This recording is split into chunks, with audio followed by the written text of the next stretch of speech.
Hello और welcome back to Coachify. आज हम डिस्कस करने वाले हैं एक इम्पॉर्टेंट सेशन होने वाला है क्वांटिटेटिव एप्टीट्यूड का, जिसमें 20 क्वेश्चंस हम डिस्कस करेंगे जो कि महाट्रांसको एई के प्रीवियस ईयर की एग्जामिनेशन में पूछे गए सवाल है। सो ये सारे क्वेश्चंस को आज हम डिटेल में एक्सप्लेन करने वाले हैं। आप लोगों को ये बताने वाली हूँ मैं कि किस टाइप के क्वेश्चंस पूछे गए थे एंड आप लोग एनालाइज कर सकते हो कि कौन से टॉपिक से जो है क्वेश्चंस पूछे गए थे, कैसा पेपर पैटर्न था, कौन से लेवल पे क्वेश्चन पूछे गए थे, ये सारी चीज़ें आप देख सकते हो। उसी के साथ मैं आप लोगों को काफ़ी सारी चीज़ें बताने वाली हूँ कि किस तरह क्वेश्चंस को अटेम्प्ट करना है, क्या क्या चीज़ें आपको ध्यान में रखनी है, तो ये सारी चीज़ें आपको पता चलने वाली है। सो सेशन को आपको देखना होगा, लेकिन उसी के साथ साथ एक इम्पॉर्टेंट अपडेट जो है आप लोगों के साथ शेयर करने वाली हूँ। काफ़ी सारे स्टूडेंट्स का काफ़ी दिनों से रिक्वेस्ट था कि मैम एप्टीट्यूड के लिए आप एक कोर्स लाइए, क्योंकि मराठी का कोर्स ऑलरेडी आपने ला दिया है, हम रीजनिंग कर लेते हैं बट हमको मैथ्स में दिक्कत जाती है। तो उन सभी के रिक्वेस्ट को ध्यान में रखते हुए हमने एक क्वांटिटेटिव एप्टीट्यूड का 20 डेज का टारगेट कोर्स जो है वो लॉन्च किया है। सो इस कोर्स के बारे में आज मैं आप लोगों को सारी डिटेल एक्सप्लेनेशन देने वाली हूँ। तो ये सारी एक्सप्लेनेशन को आपको अच्छे से सुनना होगा। अगर आप लोगों को सिर्फ 20 दिन में अगर मैथ्स को प्रिपेयर करना हो तो डेफिनेटली आप ये चीज़ सुनोगे। सो स्टार्ट करते हैं सेशन को। सबसे पहले मैं आप लोगों को इस कोर्स के बारे में बता देती हूँ, देन हम हमारे जो क्वेश्चंस के उसके तरफ मूव ऑन करेंगे। सो सबसे पहले ये जो कोर्स है इसमें फीचर्स क्या होने वाले हैं, मतलब क्या क्या चीज़ें होने वाली है। एक तो आप लोगों को इसका 1 ईयर वैलिडिटी होगा, मतलब 1 ईयर तक आप इस कोर्स को कितनी भी बार देख सकते हो। कोई टाइम बाउंडेशन नहीं है, कोई लिमिट का बाउंडेशन नहीं है, टिल 1 ईयर। ठीक है, कौन से भी दिन कितनी भी बार। ओके, सबसे पहला ये इसका फीचर है। सेकेंड है यहाँ पे ऑल टॉपिक्स इंक्लूडेड, मतलब कि जो भी मेजर इंपॉर्टेंट टॉपिक्स है जहाँ से आप लोगों के क्वेश्चंस पूछे जाते हैं, उन सारे टॉपिक्स को मैंने इंक्लूड किया है। आपको स्केड्यूल भी पता चलेगा, तो आपको सब पता चल जाएगा कि कौन से टॉपिक इसमें इंक्लूड हुए। ठीक है, नेक्स्ट है 11 फुल लेंथ लेक्चर्स, मतलब कि इसमें मैं 11 लेक्चर्स में आप लोगों को ये कंप्लीट कोर्स जो है मैं पढ़ाने वाली हूँ। ठीक है, अब ये जो लेक्चर्स होने वाले हैं, जितने भी लेक्चर्स होंगे उनमें कहाँ पे इंपॉर्टेंट फॉर्मूलाज लगेंगे, कहाँ पे इंपॉर्टेंट शॉर्ट ट्रिक्स लगेगी और कहाँ पे हमें बेस्ट अप्रोच देना है, ये सारी चीज़ें मैं बताऊंगी। ठीक है, नॉट नेसेसरी कि हर जगह पे फॉर्मूला शॉर्ट ट्रिक्स लगेगी और हर जगह पे एक अप्रोच ही लगेगा। तो कौन से क्वेश्चन में कौन सी चीज़ इंपॉर्टेंट है, ये चीज़ मैं आपको बताऊंगी। और एक क्वेश्चन सॉल्व करने के जो भी जितने भी वेज है वो मैं आपको बताऊंगी। आप लोगों को जो अच्छा लगता है उस वे को आपको सिलेक्ट करना होगा। ठीक है, सो ये इंपॉर्टेंट चीज़ें इसमें कवर अप होगी, formula, short tricks and best approach. ठीक है, उसके बाद एग्जाम ओरिएंटेड क्वेश्चंस को पढ़ाया जाएगा। आप लोग देख सकते हो 17 का जो पेपर था, जिस तरह मैं पढ़ाऊंगी तो आप खुद एनालाइज कर लोगे। पेपर पैटर्न काफ़ी ईजी था। डेफिनेटली 17 के हिसाब से क्वेश्चन अगर बोल सकते हो तो उन लोगों को टफ लगा होगा, बट अगर हम 2022 की बात करते हैं तो पेपर पैटर्न बहुत ही इजी था। तो हम इस बार जो पढ़ेंगे, हम एग्जाम ओरिएंटेड क्वेश्चंस पढ़ेंगे। आईबीपीएस किस टाइप के क्वेश्चन आज के दौरान एग्जामिनेशन में डाल रहा है, हम उसको फॉलो करेंगे। सो वो सारी चीज़ें ध्यान में रख के ही इस कोर्स को फ्रेमिंग किया गया है। सो इसलिए भी आपके लिए इंपॉर्टेंट है। देन आता है free practice quiz on every topics. That means आप लोगों को जो टॉपिक मैं पढ़ाने वाली हूँ उसी से रिलेटेड मैं आपको फ्री क्विज दूंगी, ताकि मेरे पढ़ाने के बाद जो आपको कुछ स्पेयर के 2 दिन मिलेंगे, स्केड्यूल में पता चलेगा सारी चीज़ें, उस स्पेयर डेज में आप लोगों को उसके ऊपर प्रैक्टिस करनी है। इफ़ आप लोगों को कोई डाउट आता है तो हम डाउट सेशन भी लेने वाले हैं और उस डाउट सेशन में आप लोगों के सारे डाउट्स क्लियर भी किए जाएंगे।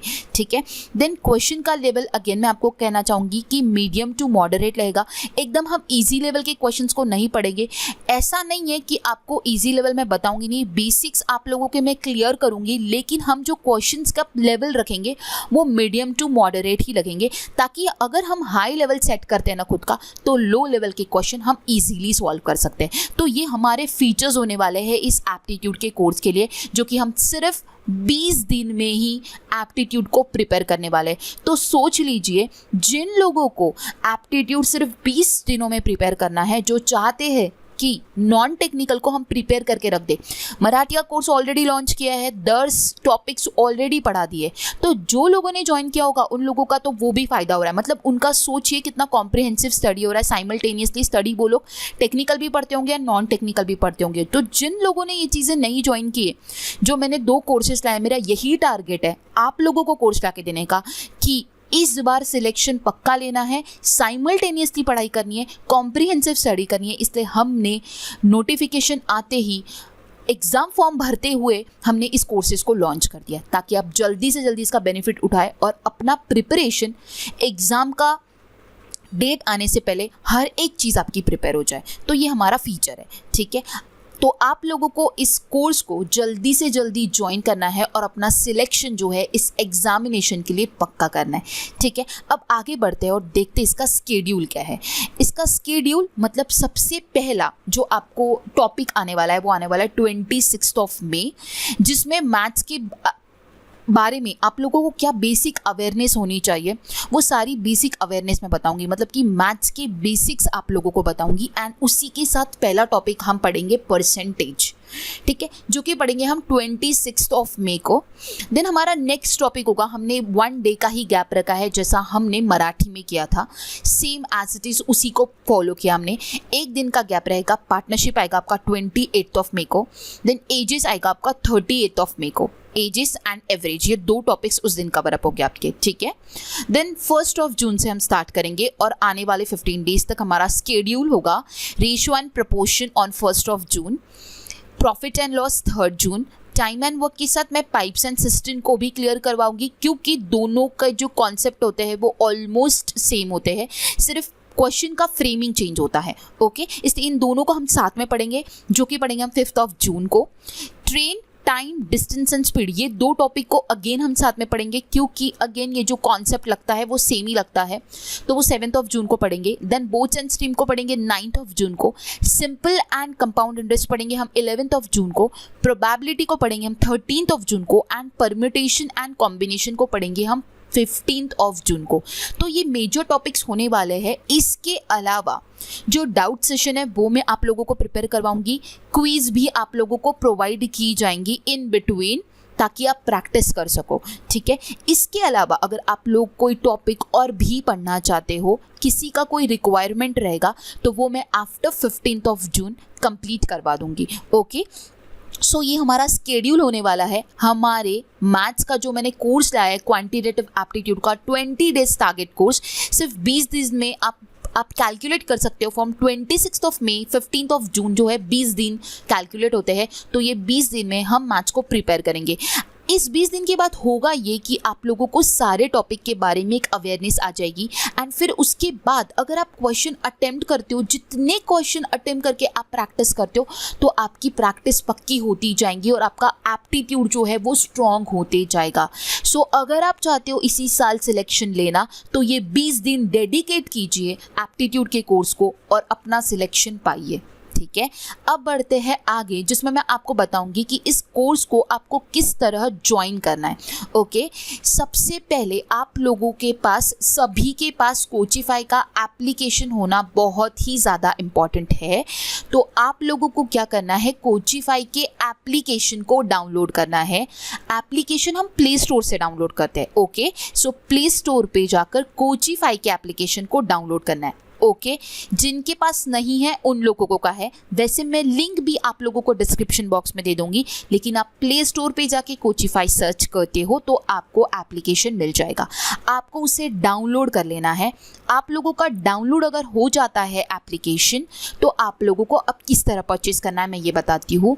डाउनलोड होने के बाद आपको रजिस्टर करना होता है। कोई भी एप्लीकेशन हम डाउनलोड करते हैं तो उसे हम रजिस्टर करते हैं बेसिक डिटेल्स डालकर, तो हम उसे रजिस्टर करेंगे। जैसे ही रजिस्टर होता है हमारा एप्लीकेशन, आप लोगों को एक टैब नज़र आएगा पेड कोर्स का, आप लोगों को टैब नज़र आएगा उस पेज पे, फ्रंट पेज पे ओपन होने के बाद पेड कोर्स का, उस टैब पे आपको क्लिक करना है। क्लिक करने के बाद वहाँ पर कोर्सेज आपको नज़र आएंगे, उसमें आप कौन सा कोर्स ढूंढोगे, क्वांट टारगेट कोर्स #सफलता बैच। ये हमारी सफलता की बैच है जिसमें हम हमारी सफलता को हासिल करने वाले हैं, तो हमारी बैच का भी नाम हमने सफलता ही रखा है, ठीक है। सो क्वांट टारगेट कोर्स #सफलता बैच ये आपको वहाँ पे नज़र आएगा। सो क्वांट टारगेट कोर्स हैशटैग सफलता बैच को जब आप सिलेक्ट करोगे उसके बाद आप लोगों का जो है वो आगे मूव ऑन होगा, मतलब पेमेंट पेज आएगा। जब आप पेमेंट पेज पे आओगे तो आप लोगों को ये कोर्स 199 में दिखेगा। तो आप लोगों को 50% का कूपन कोड अप्लाई करना है।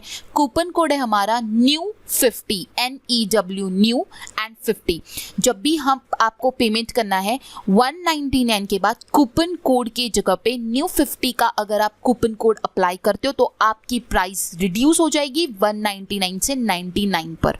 ठीक है, आपको ये ध्यान में रखना है अगर आपको 50% का ऑफर लेना है तो।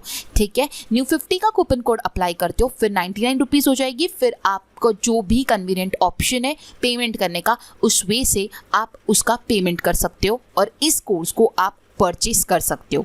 ठीक है, ये था, मैंने आप लोगों को बताया कि किस तरह एप्लीकेशन पे आप लोगों को कोर्स को परचेस करना है। प्ले स्टोर पे जाना है, एप्लीकेशन को डाउनलोड करना है, बेसिक डिटेल्स डालनी है, पेड कोर्स का एक टैब है उसमें जाना है। उसके बाद उसमें जाने के बाद वहाँ पे कोर्सेज अवेलेबल रहेंगे, उसमें आप सिलेक्ट करोगे क्वांट टारगेट कोर्स हैशटैग सफलता बैच को, जिसमें सिलेक्ट करने के बाद आपके पास पेमेंट पेज आएगा। उस पेमेंट पेज पे आने के बाद आप लोगों को क्या करना है, कूपन कोड लगाना है, दैट इज न्यू 50। फिर आपको 99 का कोर्स हो जाएगा, आप उसको परचेज कर सकते हो। ओके, अब आप लोगों को एक और बार मैं रिकॉल करवा देती हूँ, काफ़ी स्टूडेंट को इसमें दिक्कत जाती है। 199 का ये कोर्स है, इस पे हमने 50% ऑफ प्रोवाइड किया है। मराठी के कोर्स पे भी मैंने 50% ही अप्लाई किया है ऑफर, एंड आप लोगों को इस कोर्स में भी मैं 50% ही दे रही हूँ।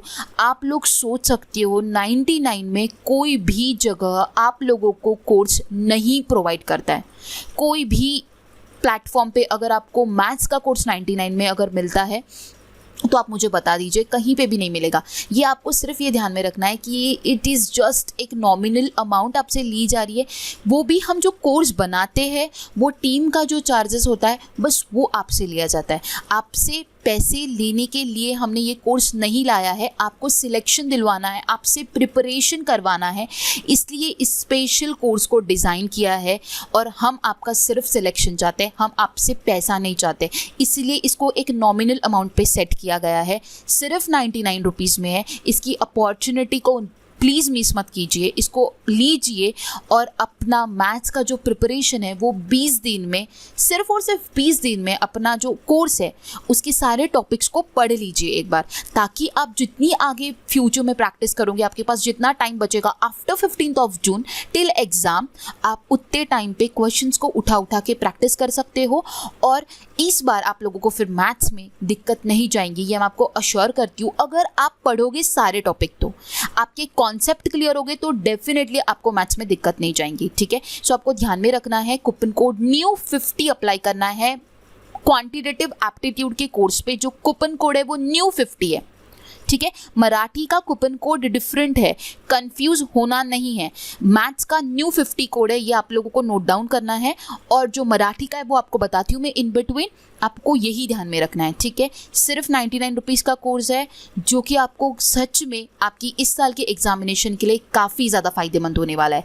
ठीक है, सो ये था हमारा इंफॉर्मेशन अबाउट क्वांटिटेटिव एप्टीट्यूड का कोर्स, 20 डेज टारगेट कोर्स, जो कि आपको आपकी सफलता की ओर लेकर जाने वाला है। सो अभी मैं आगे बढ़ती हूँ और पढ़ते हैं आज जो देखने वाले हैं उसके ऊपर। और जो आज देखेंगे वो सबसे इम्पॉर्टेंट है, प्रीवियस ईयर का क्वेश्चन, कैसे क्वेश्चन पूछे गए थे।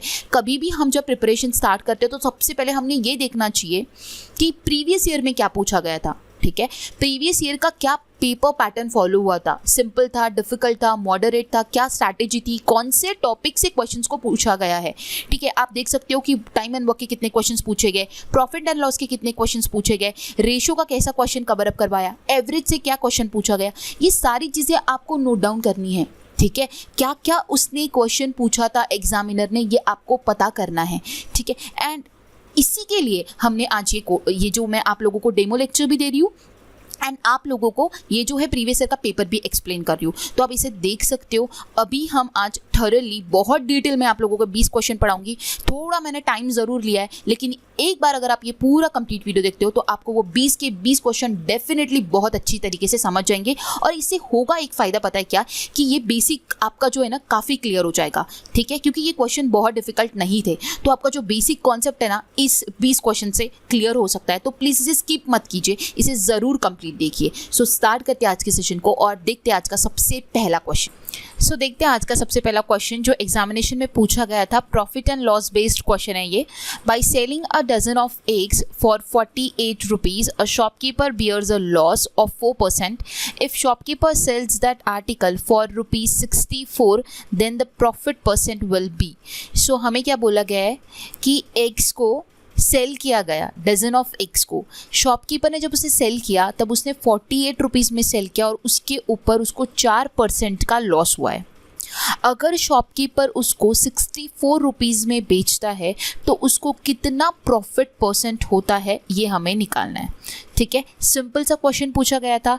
हम सबसे पहले लिखेंगे यहाँ पर कि जब उसने 48 रुपीज़ में उसे बेचा तब उसे 4% का लॉस हुआ, मतलब कितना हुआ, वो 96% में उसने उसे बेचा होगा, ठीक है।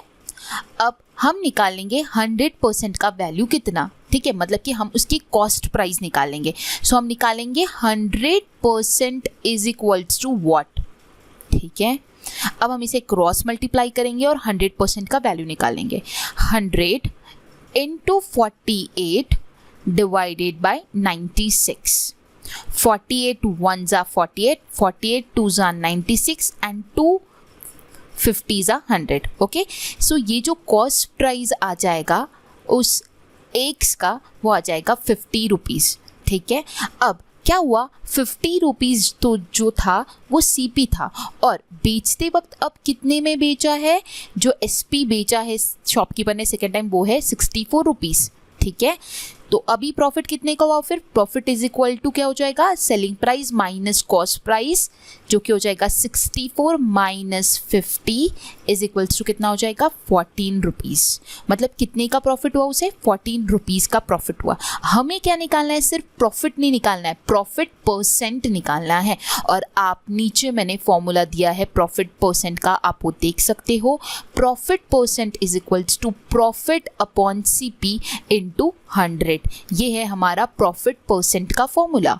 सो profit percent is equal to कितने का प्रॉफिट हुआ हमें, 14 डिवाइडेड बाय सीपी कितना अपना 50 इंटू 100, ठीक है। 50 2 जा 100 दैट मीन्स 14 2 जा 28% का उसे प्रॉफिट हुआ जब उसने उस आर्टिकल को 64 रुपीज़ में बेचा। सो ऑप्शन सी हमारा इस क्वेश्चन का करेक्ट आंसर हो जाएगा, ठीक है। अभी यहाँ पे मैंने आप लोगों को क्या बताया, 100% के मेथड से सॉल्व करने का मतलब हमने सबसे पहले इसका कॉस्ट प्राइस निकाला, 100% की वैल्यू निकाली, फिर हमने जो नेक्स्ट टाइम उसने आर्टिकल को बेचा था उससे कंपैरिजन किया तो 50 की चीज़ 64 में बेची तो हमें पता चला कि 14 रुपये का प्रॉफिट हुआ।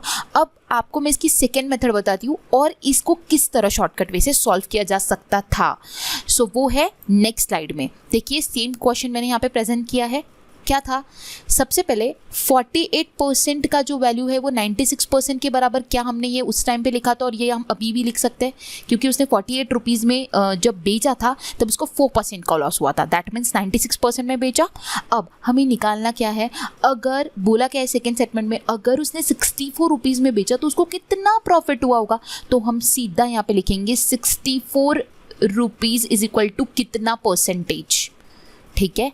अब हम इसको क्रॉस मल्टीप्लाई करेंगे, that is 64 into 96 divided by 48। 48 1 जा 48, 48 2 जा 96 एंड 64 2 जा हो जाएगा 128।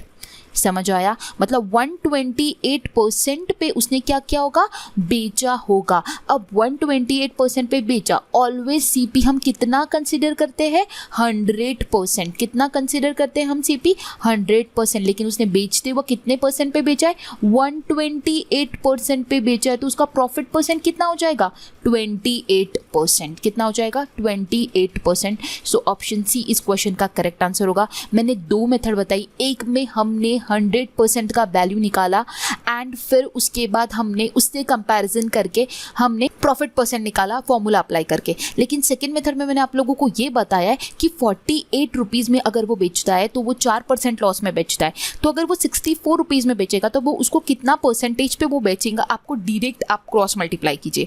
डायरेक्ट किया तो 128% आया। CP ऑलवेज 100% होता है। 28% उसने ज़्यादा में बेचा, मतलब कि उस 28% का उसको क्या हुआ है, प्रॉफिट हुआ है। वही इस क्वेश्चन का करेक्ट आंसर हो जाएगा। आई होप आपको दोनों मेथड समझ आई होगी और दोनों मेथड आपको जो भी कन्वीनियंट लगे आप उस मेथड से सॉल्व कर सकते हो। ठीक है, सो बढ़ते आगे। नेक्स्ट क्वेश्चन होगा, the price of 5 Inspiron series laptop is equal to that of 5 Vostro series laptop if the price of 7 Inspiron series and 2 Vostro series together is 2,48,000. Find the ratio of price of 8 Inspiron series and 3 Vostro series laptop. देखो question में क्या बोला गया है कि 5 Inspiron series के laptop जो है वो is equal to 3 Vostro series है। तो सबसे पहले हम इसका रेशियो निकालेंगे। 5i is equals to 3v। ठीक है, सो हमारा रेशियो क्या हो जाएगा, I/V इज इक्वल्स टू 3/5। ठीक है, क्या मैं ये लिख सकती हूँ?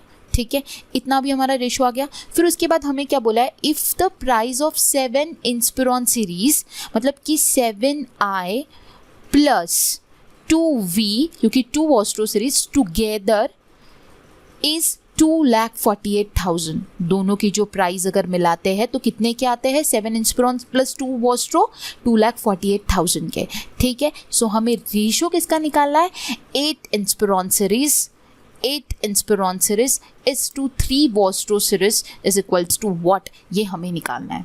ठीक है, अब मैंने सबसे पहले रेशियो निकाला, I/V is equal to 3/5। Ratio always आधा अधूरा होता है, वो कंप्लीट नहीं होता है, इसलिए हम इसमें यहाँ पे x को जोड़ देंगे। ठीक है, तो हो गया वो 3x एंड 5x। ठीक है, अब हमें I की वैल्यू मिल गई और V की वैल्यू मिल गई, और हमने जो अभी एक इक्वेशन बनाया था, इस इक्वेशन में हम ये वैल्यू को क्या करेंगे, पुट कर देंगे। तो क्या हो जाएगा, 7 इंटू 3x कितना हो जाएगा, 7 इंटू I की जगह पे 3x लिखा तो 7 इंटू 3x कितना हो जाएगा, 21x। समझ आया? प्लस 2 इंटू V मतलब 2 इंटू 5x कितना हो जाएगा, 10x। ठीक है, इज इक्वल्स टू 2,48,000। इतना समझ आया? नेक्स्ट 21 प्लस 10 कितना हुआ है, 31x इज इक्वल्स टू 2,48,000। ठीक है, अब x इज इक्वल्स टू क्या हो जाएगा, 2,48,000 डिवाइडेड बाय 31। ठीक है, अगर मैं 31 से 2,48,000 को डिवाइड करती हूँ तो 31 8 जाता है 248। तो आंसर क्या हो जाएगा मेरा, x इज इक्वल्स टू 8,000। ठीक है, समझ आया? अब मेरा अगर x का वैल्यू 8,000 आ गया तो क्या मैं 8i/3v का वैल्यू निकाल सकती हूँ, जो मुझे निकालना है। ठीक है, सो i मतलब क्या होता है, 3x होता है, ये ध्यान में रखना है। तो मैं 8i की जगह पर क्या फिक्स करूँगी, 3x, मतलब 8 इंटू 3 इंटू x का वैल्यू कितना है मेरा, 8,000। समझ आया? अपॉन 3v निकालना है, तो 3 इंटू v मतलब क्या होता है, 5x, तो 5 इंटू 8,000। ठीक है, 8,000 will be cancelled, 3 will be cancelled, answer will be 8/5। So option D इस क्वेश्चन का करेक्ट आंसर हो जाएगा। आई होप आप लोगों को समझ आया होगा।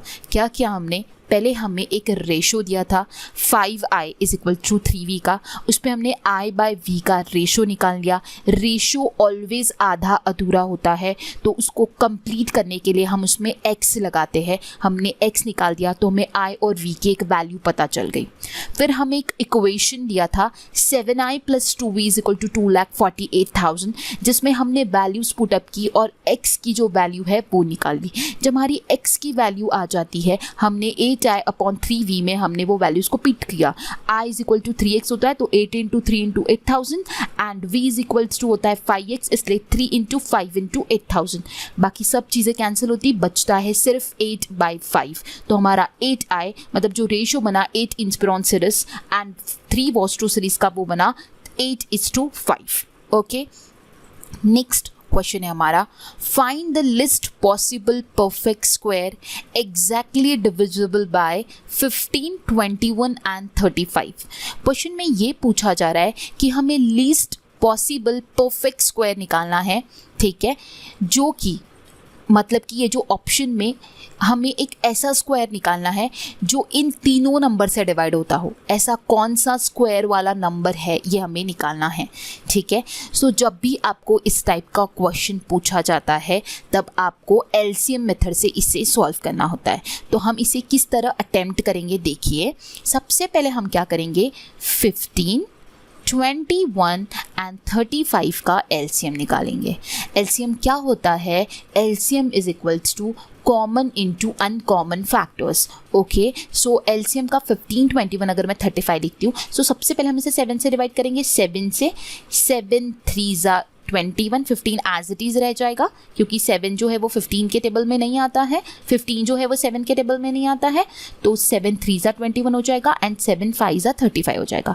इतना समझ आ गया। फिर हम इसे 5 से डिवाइड करेंगे, ठीक है। 5 3 15, 5 1 5 और ये जो 3 था वो एज इट इज़ रह जाएगा। फिर हम इसे 3 से डिवाइड करेंगे, 3 1 3, 3 1 3 और ये 1 एज इट इज़ रह जाएगा। यहाँ पे हमारा जो प्रॉब्लम है वो ख़त्म हो जाता है जब भी यहाँ पे नीचे 1 1 1 बच जाता है, ठीक है। सो अब हम क्या करेंगे, कॉमन इंटू अनकॉमन अगर हम मल्टीप्लाई करते हैं दैट मीन्स इस चीज़ को हमें मल्टीप्लाई करना पड़ता है, ठीक है।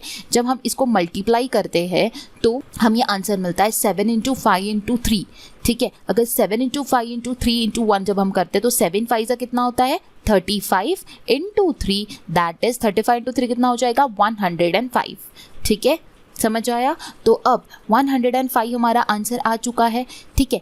तो जो एलसीएम आता है ना, उसी का स्क्वायर हमें लेना होता है, ये आपको ध्यान में रखना है, ठीक है। जो नंबर्स हमें दिए हुए हैं उसका हम एलसीएम निकालेंगे और उसका स्क्वायर जो रहेगा ना वही क्वेश्चन का करेक्ट आंसर होगा।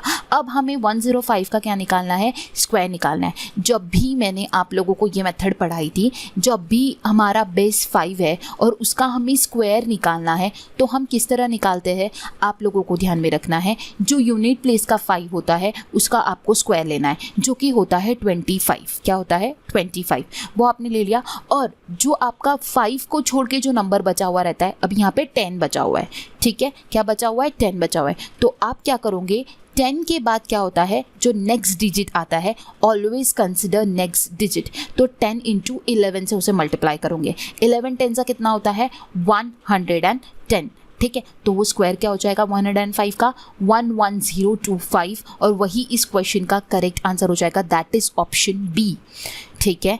आप लोगों को जब भी बेस 5 होता है आपको किस तरह उसका स्क्वायर निकालना है मैं आपको बता देती हूँ। नीचे मैंने ट्रिक दी है, एक बार हम उसे देख लेते हैं। फॉर एग्जांपल हमें 55 का स्क्वायर निकालना है, ठीक है। तो आप लोगों को क्या करना है, जो लास्ट डिजिट होता है 5 उसका स्क्वायर लेना है 25, जो हमने यहाँ पे फिक्स कर दिया 25। उसके बाद जो उसके पहले का डिजिट होता है, चाहे वो सिंगल डिजिट हो चाहे फिर वो डबल डिजिट हो, जैसे हमारे पास डबल था दैट इज 1010, तो हमने 10 के बाद जो नेक्स्ट नंबर आता है वो 11 लिया। उसी तरह यहाँ पे 5 है तो 5 के बाद का नेक्स्ट नंबर आता है 6, तो 5 6 का कितना होता है 30, तो हम क्या करेंगे 25 से पहले 30 लिख देंगे और वही 55 का स्क्वायर बन जाता है, that is 3025। Always consider next digit, ये आपको ध्यान में रखना है, ठीक है। काफ़ी लोगों को ये ट्रिक पता होगी पर जिन भी लोगों को नहीं पता है उन लोगों को ये चीज़ ध्यान में रखनी है। उन लोगों को ये नहीं करना है, जैसे 105 हमारा आंसर आता है तो 105 × 105 करके अपना टाइम स्पेंड करना है। आप लोग जितना टाइम अपना बचा सकते हो जब आप पेपर सॉल्व करते हो वो सबसे बेस्ट चीज़ होती है। जितना टाइम सेव कर सकते हो उतना टाइम सेव कीजिए, ताकि आप एक सही क्वेश्चन पे, अगर आप लोगों को ज़्यादा टाइम लग रहा है तो बेटर रहेगा कि आप अपना टाइम सेव कीजिए और जहाँ पे आप लोगों को ज़्यादा टाइम लगता है वहाँ पे आप टाइम स्पेंड कीजिए, ठीक है। अननेसेसरी जगह पे अगर आप टाइम स्पेंड करते हो तो उसमें कोई सेंस नहीं बनेगा। तो ये बातें आप लोगों को सही तरीके से ध्यान में रखनी होगी। जो भी चीज़ें मैं आपको बता रही हूँ, क्वेश्चन में आपको जितना रिक्वायर्ड है उतना ही टाइम स्पेंड करना है, ठीक है। सो यहाँ पे हमारे क्वेश्चन में हमें ये पूछा गया था कि हमें ऐसा परफेक्ट स्क्वायर चाहिए जो कि एग्जैक्टली डिविजिबल बाय 15, 21 एंड 35 है। तो हमारा आंसर है इसका ऑप्शन बी, दैट इज 11025। ये परफेक्ट स्क्वायर है 105 का। एंड अगर आप इस नंबर को डिवाइड करते हो तो वो 15, 21 एंड 35 तीनों से डिवाइड होता है। ठीक है, तो जब भी इस टाइप का प्रॉब्लम आता है तो आपको एलसीएम निकालना होगा और जो एलसीएम निकलता है उसी का स्क्वायर कंसीडर करना होगा एंड वही इस क्वेश्चन का करेक्ट आंसर हो जाएगा। ठीक है, बढ़ते आगे और देखते हैं नेक्स्ट क्वेश्चन। नेक्स्ट क्वेश्चन है LCM of two number is 560 and their HCF is 10। If one of the number is 70 then find the other number. Simple सा क्वेश्चन है, ये फॉर्मूला बेस्ड क्वेश्चन है। अगर जिन भी लोगों को पता होगा उन लोगों के लिए ईजी है। LCM into HCF is equal to product of the number होता है, या आप लोगों को पता होगा, और नहीं पता है तो आपको अभी ध्यान में रखना होगा। LCM into HCF is equals to क्या होता है, प्रोडक्ट ऑफ द नंबर। ये फॉर्मूला मैंने यहाँ पे प्रेजेंट किया हुआ है, आप देख सकते हो। ठीक है, सो हम इसी में वैल्यूज को डालेंगे। हमें एलसीएम दिया हुआ है दो नंबर का जो कि है 560, तो हमने लिखा एलसीएम के नीचे 560। ठीक है, एचसीएफ कितना दिया हुआ है हमें 10, तो हमने लिखा 10। ठीक है, is equals to one of the number is 70, मतलब कि एक नंबर जो है उसमें का 70 है, तो हमने लिखा इज इक्वल टू 70। हमें क्या निकालना है, find the other number, that means n2 is equals to what. ठीक है, अभी हम इसे सॉल्व करेंगे। 0 0 कट हो जाएगा, 7 8 सा 56, आंसर आ जाएगा हमारा n2 80। ऑप्शन ए इस क्वेश्चन का करेक्ट आंसर हो जाएगा। बहुत ही सिंपल सा क्वेश्चन था। जिन भी लोगों को ये चीज़ पता होंगी LCM into HCF is equal to product of the numbers, उन लोगों ने इस क्वेश्चन को काफ़ी इजीली सॉल्व कर लिया होगा। ठीक है, तो बढ़ते हैं आगे। नेक्स्ट क्वेश्चन होगा हमारा, the current of a stream runs at the rate of 3 kilometre per hour. A boat goes 4.5 kilometre and come back to the starting point in 2 hours. The speed of a boat in a still water is. So ये question आपके exam में पूछा गया था। इस question को solve करने के आप लोगों को मैं दो तरीके बताऊंगी, एक होगी शॉर्ट ट्रिक मेथड और एक होगी बेसिक मेथड। तो दोनों मेथड बताऊंगी, आपको जो भी कन्वीनियंट है, जो भी आपके लिए सबसे ज़्यादा ईजी है, उस मेथड को आप फॉलो कर सकते हो। ठीक है, सो क्वेश्चन में क्या बोला गया है कि the current of a stream runs at a rate of 3 kilometre per hour. ठीक है, सो हमें ये जो बोला है ना, the current of a stream runs at a rate of 3 kilometre per our, मतलब कि जो करंट की हमें यहाँ पे स्पीड दी हुई है और करंट को हम कंसिडर करते हैं y, that means y is equals to 3 kilometre per hour. ठीक है, करंट की स्पीड हमें यहाँ पे बताई गई है। उसके आगे हमें क्या बोला है, a boat goes 4.5 kilometre and come back to the starting point, मतलब कि एक बोट 4.5 किलोमीटर जाती है एंड फिर से वो स्टार्टिंग पॉइंट पे आती है। ठीक है, वो डाउन स्ट्रीम गई, वो अप स्ट्रीम आई, मतलब 4.5 किलोमीटर गई और 4.5 किलोमीटर आई और उसको उतना डिस्टेंस ट्रैवल करने में 2 घंटा लगा है। ठीक है, सो हमें बोला कि स्टील वाटर की जो स्पीड है वो क्या है, that means x is equals to what, ये हमें पूछा है। ठीक है, x is equals to what ये हमें पूछा है। हम करंट की स्पीड को ऑलवेज y कंसिडर करेंगे और स्टील वाटर की स्पीड को ऑलवेज x कंसिडर करेंगे। अगर आप मुझसे मैथ सीखोगे तो यही टर्मिनोलॉजी बोट्स एंड स्ट्रीम में मैं यूज़ करती हूँ। ठीक है, तो सबसे पहले क्या बोला जा रहा है हमें कि एक बोट है जो कि 4.5 किलोमीटर जाती है, 4.5 किलोमीटर आती है 2 घंटे में। ठीक है, तो हमारा फॉर्मूला क्या बन जाएगा, डिस्टेंस अपॉन स्पीड, किसका, डाउन स्ट्रीम का। डाउन स्ट्रीम का स्पीड का फॉर्मूला क्या हो जाएगा, x प्लस वाई। ठीक है, प्लस वापिस आ रही है वो डिस्टेंस अपॉन अपस्ट्रीम का speed x minus y is equals to क्या हो जाएगा, time. Time is equal to distance upon speed का ही फॉर्मूला होता है, उसी को ही हमने यहाँ पे बनाया है। Time is equals to distance upon speed. Time हमें पता है, डिस्टेंस जाने का प्लस आने का हमें पता है, हमें करंट y भी पता है, हमें x निकालना है। क्या हमने इस फॉर्मूले में वैल्यू पुटअप करेंगे तो हमारा आंसर आ जाएगा। यही बेसिक मेथड है। इस मेथड से आप करते हो तो ये भी बहुत सिंपल मेथड है। ठीक है, इस टाइप के प्रॉब्लम को आपको इसी तरह अटेम्प्ट करना होगा। ठीक है, जाने का टाइम प्लस आने का टाइम जो है जो कि है 4.5, अब इसी में हम वैल्यू पुटअप करते हैं 4.5 अपॉन x हमें नहीं पता, x निकालना है, प्लस y कितना है हमारा 3। ठीक है, ये हो गया। फिर हम आगे जाते हैं। अगेन कितना किलोमीटर आई, वो फिर से डिस्टेंस उसका सेम था बिकॉज जाना आना सेम था, 4.5 अपॉन x माइनस y का वैल्यू कितना है 3। ठीक है, इस इक्वल्स टोटल टाइम उसको कितना लगा है 2 hours। ओके, हमारी वैल्यूज पुटअप होगी। अब हम इसको इक्वेट करेंगे, ठीक है। सबसे पहले हम क्या करेंगे, क्रॉस मल्टीप्लाई। मैं डायरेक्टली इसको सॉल्व करूंगी, कॉन्सेंट्रेशन से देखना है तो आपको कैलकुलेशन समझ में आएगा। सबसे पहले हम 4.5 को x माइनस 3 से मल्टीप्लाई करते हैं। देखो 4.5x हो जाएगा माइनस 4.5 इंटू 3 कितना होता है 13.5। 4.5 इंटू 3 कितना होता है 13.5, ठीक है। मैंने लिखा माइनस 13.5। फिर अब हम x प्लस 3 को 4.5 से मल्टीप्लाई करेंगे। पहले हो जाएगा 4.5x plus 4.5x plus 4.5 into 3 कितना हो जाएगा, अभी बताया 13.5 प्लस 13.5। अब मुझे बताइए नीचे भी तो नीचे रहेगा ना, एक्स स्क्वायर माइनस 9 डिनोमिनेटर में रहेगा, x square minus 9, x plus 3 x minus 3 को अगर मैं मल्टीप्लाई करती हूँ तो क्या आएगा, एक्स स्क्वायर माइनस 9, ठीक है। एक्स स्क्वायर माइनस 9, तो ये एक्स स्क्वायर माइनस 9 क्या मैं 2 को डायरेक्टली मल्टीप्लाई में दे देती हूँ, क्योंकि डिनोमिनेटर में तो ऑब्वियसली ये 2 से मल्टीप्लाई हो जाएगा। तो मैं इसको करूँगी 2 इंटू एक्स स्क्वायर माइनस 9। मैंने ये एक ही लाइन में जो फॉर्मूला बनाया है, आई होप आपको समझ आया होगा किस तरह हमने इसको इक्वेट किया है।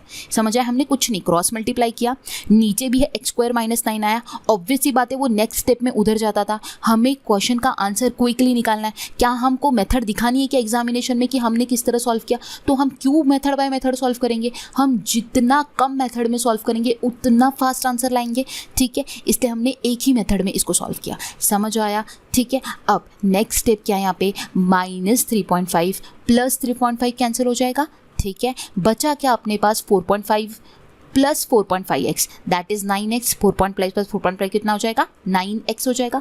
9x इज इक्वल्स टू, अब मैं 2 से इसको मल्टीप्लाई करती हूँ, 2x स्क्वायर माइनस 18। इतना समझ आया, ठीक है। अब हमारा ये बनता है quadratic equation 2x square minus 9x minus 18 equals to 0, ठीक है। समझ आया, ये हमारा बन गया अभी यहाँ पे क्वाड्रेटिक इक्वेशन। अब इस क्वाड्रेटिक इक्वेशन को हम सॉल्व करेंगे। जब भी हमारा कोएफिशिएंट 1 नहीं होता है तो हम क्या करते हैं, कोएफिशिएंट पे जो भी वैल्यू होती है उसको ये जो हमारी कांस्टेंट डिजिट होती है उससे मल्टीप्लाई करते हैं। तो 18 को 2 से मल्टीप्लाई करेंगे तो कितना हो जाएगा 36, और माइनस साइन है तो हमें माइनस 36 लिखना होगा, ठीक है। अब हम इसके किस तरह फैक्टर निकालेंगे कि हमारी जो एडिशन आती है, जो सम आती है वो -9 आना चाहिए, तो हम उसके इस तरह फैक्टर निकालेंगे। थी -9 आना चाहिए और मल्टीप्लिकेशन -36 आनी चाहिए। तो 12 3 ज़ा 36 होता है। अगर मैं -12 और +3 लिखूँ तो मुझे -9 भी मिल जाएगा, और -12 इंटू 3 करूँ तो -36 भी मिल जाएगा। मेरी दोनों कंडीशन फुलफिल हुई है, येस फुलफिल हुई है, ठीक है। सो मेरे फैक्टर्स क्या बने, -12 एंड 3, ठीक है। उसके बाद मुझे अगर कोएफिशिएंट मैंने 2 से मल्टीप्लाई किया तो मुझे यहाँ पे क्या करना होता है, जब भी कोएफिशिएंट 2 होता है मैंने क्या कहा, पहले उसे मल्टीप्लाई करना होता है और एंड में उसको फिर डिवाइड भी करना होता है उसी फैक्टर से। तो हमने उसको डिवाइड कर दिया 2 से, डिवाइड कर दिया 2 से, आंसर हो जाएगा यहाँ पे -6 और क्या हो जाएगा 1.5। कितना आएगा 1.5। लास्ट में हम क्या करते हैं, इसकी साइन चेंज, तो -6 का क्या हो जाएगा 6 हो जाएगा और 1.5 का क्या हो जाएगा -1.5। स्पीड इज ऑलवेज पॉजिटिव, इसलिए -1.5 आंसर नहीं होगा। इसीलिए इस क्वेश्चन का करेक्ट आंसर हो जाएगा 6 kilometre per our. Option A इस क्वेश्चन का करेक्ट आंसर हो जाएगा, ठीक है। आप लोगों को अगर यहाँ पे मैंने क्वाड्रेटिक इक्वेशन को किस तरह सॉल्व किया ये मेथड नहीं समझ आई होगी तो आप मेरी मैथ्स की मैराथन देख सकते हो। आप ये वीडियो कोर्स भी अगर ज्वाइन करते हो मेरा, तो इसमें मैं आप लोगों को एक शॉर्ट सेशन में किस तरह क्वाड्रेटिक इक्वेशन को सॉल्व करना होता है वो भी आप लोगों को बता दूंगी, सो दैट आप लोगों को मेरा जो ये मेथड है क्वाड्रेटिक इक्वेशन को अटेम्प्ट करने का वो समझ आ जाएगा, ठीक है। और फिर भी अगर आपको सीखना है तो आप मैथ्स की मैराथन जाइए, वहाँ पे मैंने कुछ बहुत सारे प्रॉब्लम लिए किस तरह क्वाड्रेटिक इक्वेशन को क्विकली सॉल्व किया जाता है, ठीक है। कुछ नहीं किया, कोएफिशिएंट 1 नहीं था इसलिए मैंने 18 से 2 को मल्टीप्लाई किया, -36 आया मेरा, -18 इंटू 2 इज -36। मुझे कंडीशन ऐसी इस फैक्टर्स निकालना है, मेरा आंसर -9 भी आना चाहिए, -36 भी आना चाहिए। अगर मैं -12 और 3 करती हूँ तो आंसर -9 भी आता है, और -12 इंटू 3 करती हूँ तो -36 भी आता है। तो मैंने ये 2 फैक्टर्स निकाले। कोएफिशिएंट 2 से मैं मल्टीप्लाई किया तो मुझे उससे डिवाइड भी करना होगा, इसलिए मैंने उन दोनों 2 से उसको डिवाइड कर दिया। डिवाइड करने पे मुझे फाइनल आंसर मिला -6 एंड 1.5। अगर ये बात करनी आप लोगों को बिल्कुल नहीं भूलनी है। एट दी एंड आपको साइन चेंज करना है, प्लस है तो माइनस एंड माइनस है तो प्लस। -6 था, साइन चेंज किया +6 हो गया, +1.5 था, साइन चेंज किया तो -1.5 हुआ। तो अल्टीमेटली आप लोगों को पता है स्पीड जो होती है वो माइनस में कभी नहीं होती है, हम कभी स्पीड को माइनस में मेजर नहीं करते। दैट मीन्स हमारा क्वेश्चन का आंसर क्या हो जाएगा, x = 6 km/h, मतलब कि the speed of the boat in still water is 6 km/h। यही इस क्वेश्चन का करेक्ट आंसर होगा। ठीक है, अब नेक्स्ट स्लाइड में आपको मैं ये बताऊंगी कि इसी क्वेश्चन को शॉर्ट ट्रिक मेथड से किस तरह सॉल्व करते हैं। तो नेक्स्ट पेज पे है शॉर्ट ट्रिक मेथड। जब भी आप लोगों को ऐसा क्वेश्चन आएगा कि एक बोट सेम डिस्टेंस जाती है, सेम डिस्टेंस ट्रैवल करके आती है और उसका आपको टाइमिंग दिया होगा और उसमें से आपको इधर करंट या फिर आपको स्टिल वाटर का जो स्पीड है वो दिया होगा, तब आप फॉर्मूला लगाओगे ये वाला, distance is equals to t in bracket x² - y² upon 2x। जो भी चाहते हैं वो डायरेक्टली क्विकली क्वेश्चन का आंसर मार्क कर सके, उन लोगों के लिए ये बेस्ट फॉर्मूला है। ठीक है, अगर आप लोगों को फॉर्मूला क्वेश्चन इस टाइप का आता है, क्या बोला मैंने, एक बोट जाती है और वापस आती है, उसके लिए वो कुछ टाइम लेती है और आप लोगों को इधर करंट का स्पीड दिया रहेगा या फिर स्टिल वाटर का स्पीड दिया रहेगा। आप लोगों को ये सारी चीज़ें अगर दी हुई है तो आप ये फॉर्मूला लगा सकते हो। अगर आपको डिस्टेंस निकालना है तो भी लगा सकते हो, टाइम निकालना है तो भी लगा सकते हो, स्टिल वाटर निकालना है तो भी लगा सकते हो, या फिर करंट निकालना है तो भी लगा सकते हो। मतलब वन ऑफ द अगर कोई वैल्यू मिसिंग होगी और उसी का आप लोगों को निकालना है तो आप ये फॉर्मूला लगा सकते हो। That is distance is equal to t in bracket x² - y² upon 2x। Here x is क्या है, speed of boat in still water, y represent speed of boat in current water। ठीक है, distance आप लोगों को पता है and t represent time. Okay, so distance here is 4.5, हमने लिखा 4.5 इज इक्वल्स टू टाइम कितना दिया हमारे पास 2 आवर्स। x जो है हमको निकालना ही है तो हमने लिखा x² एंड हमें जो y² है, y जो है वो करंट का स्पीड हमें 3 दिया है तो 3 का स्क्वायर इज 9, जो कि हमने यहाँ पे लिख दिया। समझ आया? अपॉन जो 2 इंटू एक्स हो जाएगा, क्योंकि x की वैल्यू हमें निकालनी है, 2x एज इट इज। ठीक है, अब मैं 4.5 को 2 से मल्टीप्लाई करती हूँ तो कितना आ जाएगा मेरा, 9x आ जाएगा, is equals to 2 into x square करती हूँ तो 2x² माइनस 18। अल्टीमेटली जो हमारा एंड में वहाँ पे क्वाड्रेटिक इक्वेशन आया था वो फिर से बन गया। अब आप लोगों को क्वाड्रेटिक इक्वेशन को किस तरह सॉल्व करना है ये मैंने ऑलरेडी बताया, तो मैं फिर से नहीं बताऊंगी, और क्वेश्चन का आंसर हो जाएगा x is equal to 6 km/h। समझ आया? तो आप लोगों को अगर स्कीप करना है जो मैंने बताया, d by this plus d by this is equal to time, मतलब मैंने time is equal to distance upon speed का एक फॉर्मूला बताया है और उस फॉर्मूले में वैल्यू पुटअप करके हमने क्रॉस मल्टीप्लाई करके वो एक मेथड सॉल्व किया। ठीक है, और मैं एक शॉर्ट ट्रिक मेथड बताया, जो भी आप लोगों को इजी लगती है, जो भी आपके माइंड में इजीली फिक्स होती है, उस मेथड को आप फॉलो कर सकते हो as per your wish. Okay, बढ़ते आगे और देखते हैं हमारा नेक्स्ट क्वेश्चन। सो एक क्वेश्चन जो था, अभी हमने जो क्वेश्चन पढ़ा उस क्वेश्चन में आप लोगों को मैंने बेसिक मेथड बताई, शॉर्ट ट्रिक मेथड बताई। तो हमारा यही एम है इस वीडियो कोर्स में, आप लोगों को मैं एक तो डिफिकल्ट टू मॉडरेट लेवल के क्वेश्चंस पढ़ाऊंगी एंड जिस क्वेश्चन में शॉर्ट ट्रिक लगता है आप लोगों को शॉर्ट ट्रिक भी बताऊंगी, बेसिक मेथड भी बताऊंगी। तो उसमें से आप लोगों को डिसाइड करना है, मतलब आप लोगों को जो वेज है वो अलग अलग वेज पता चलेंगे, एक ही क्वेश्चन करने सॉल्व करने के तरीके अलग अलग मैं बताऊंगी। जिस तरह हमने ऊपर एक प्रॉफिट एंड लॉस का भी क्वेश्चन किया तो उसका आप लोगों को 2 मेथड्स मैंने बताया, उसी तरह अभी एक क्वेश्चन किया उसका भी मैंने आपको 2 मेथड बताया। बहुत सारे क्वेश्चंस आने वाले वीडियोस में भी आप लोगों को मैं इसी तरह बताने वाली हूँ कि क्वेश्चन को सॉल्व करने के तरीके बहुत अलग अलग होते हैं, तो वो तरीका हमें डिसाइड करना होता है कि हम कौन से तरीके से जल्दी क्वेश्चन को सॉल्व कर पाते हैं, वो हमें फाइंड आउट करना होता है। तो मेरा काम यह है कि मैं आप लोगों को जितना बेस्ट हो सके, मतलब जो भी बेस्ट मेथड है वो आपको बताऊंगी, चाहे वो 2 मेथड हो चाहे वो 3 मेथड हो, मैं आपको तीनों बताऊंगी, लेकिन आप लोगों को वो खुद से डिसाइड करना है कि कौन सा तुम्हारे लिए बेस्ट है। ठीक है, सो ये चीज़ आपको निकालना है। जैसे अभी आपको मैंने 2 बताया तो आपको पता करना है कि आपके लिए कौन सी बेस्ट मेथड है और किस वे से आप लोगों को सॉल्व करना है। सो ये मेथड हम कंटिन्यू रखेंगे जब तक हमारा वीडियो कोर्स चलता रहेगा, तब तक मैं यही मेथड आप लोगों को बताऊंगी, एक क्वेश्चन को अलग अलग तरीके से किस तरह सॉल्व करना होता है। ठीक है, सो बेस्ट मेथड आप अपने लिए पता कीजिए और मैथ्स को एकदम स्ट्रॉन्ग कीजिए। ठीक है, सो बढ़ते हमारे नेक्स्ट क्वेश्चन की ओर। नेक्स्ट क्वेश्चन है हमारा, find out the value of the term middle term of the series, that is 3, 7, 11, 15, 19 up to 51 term।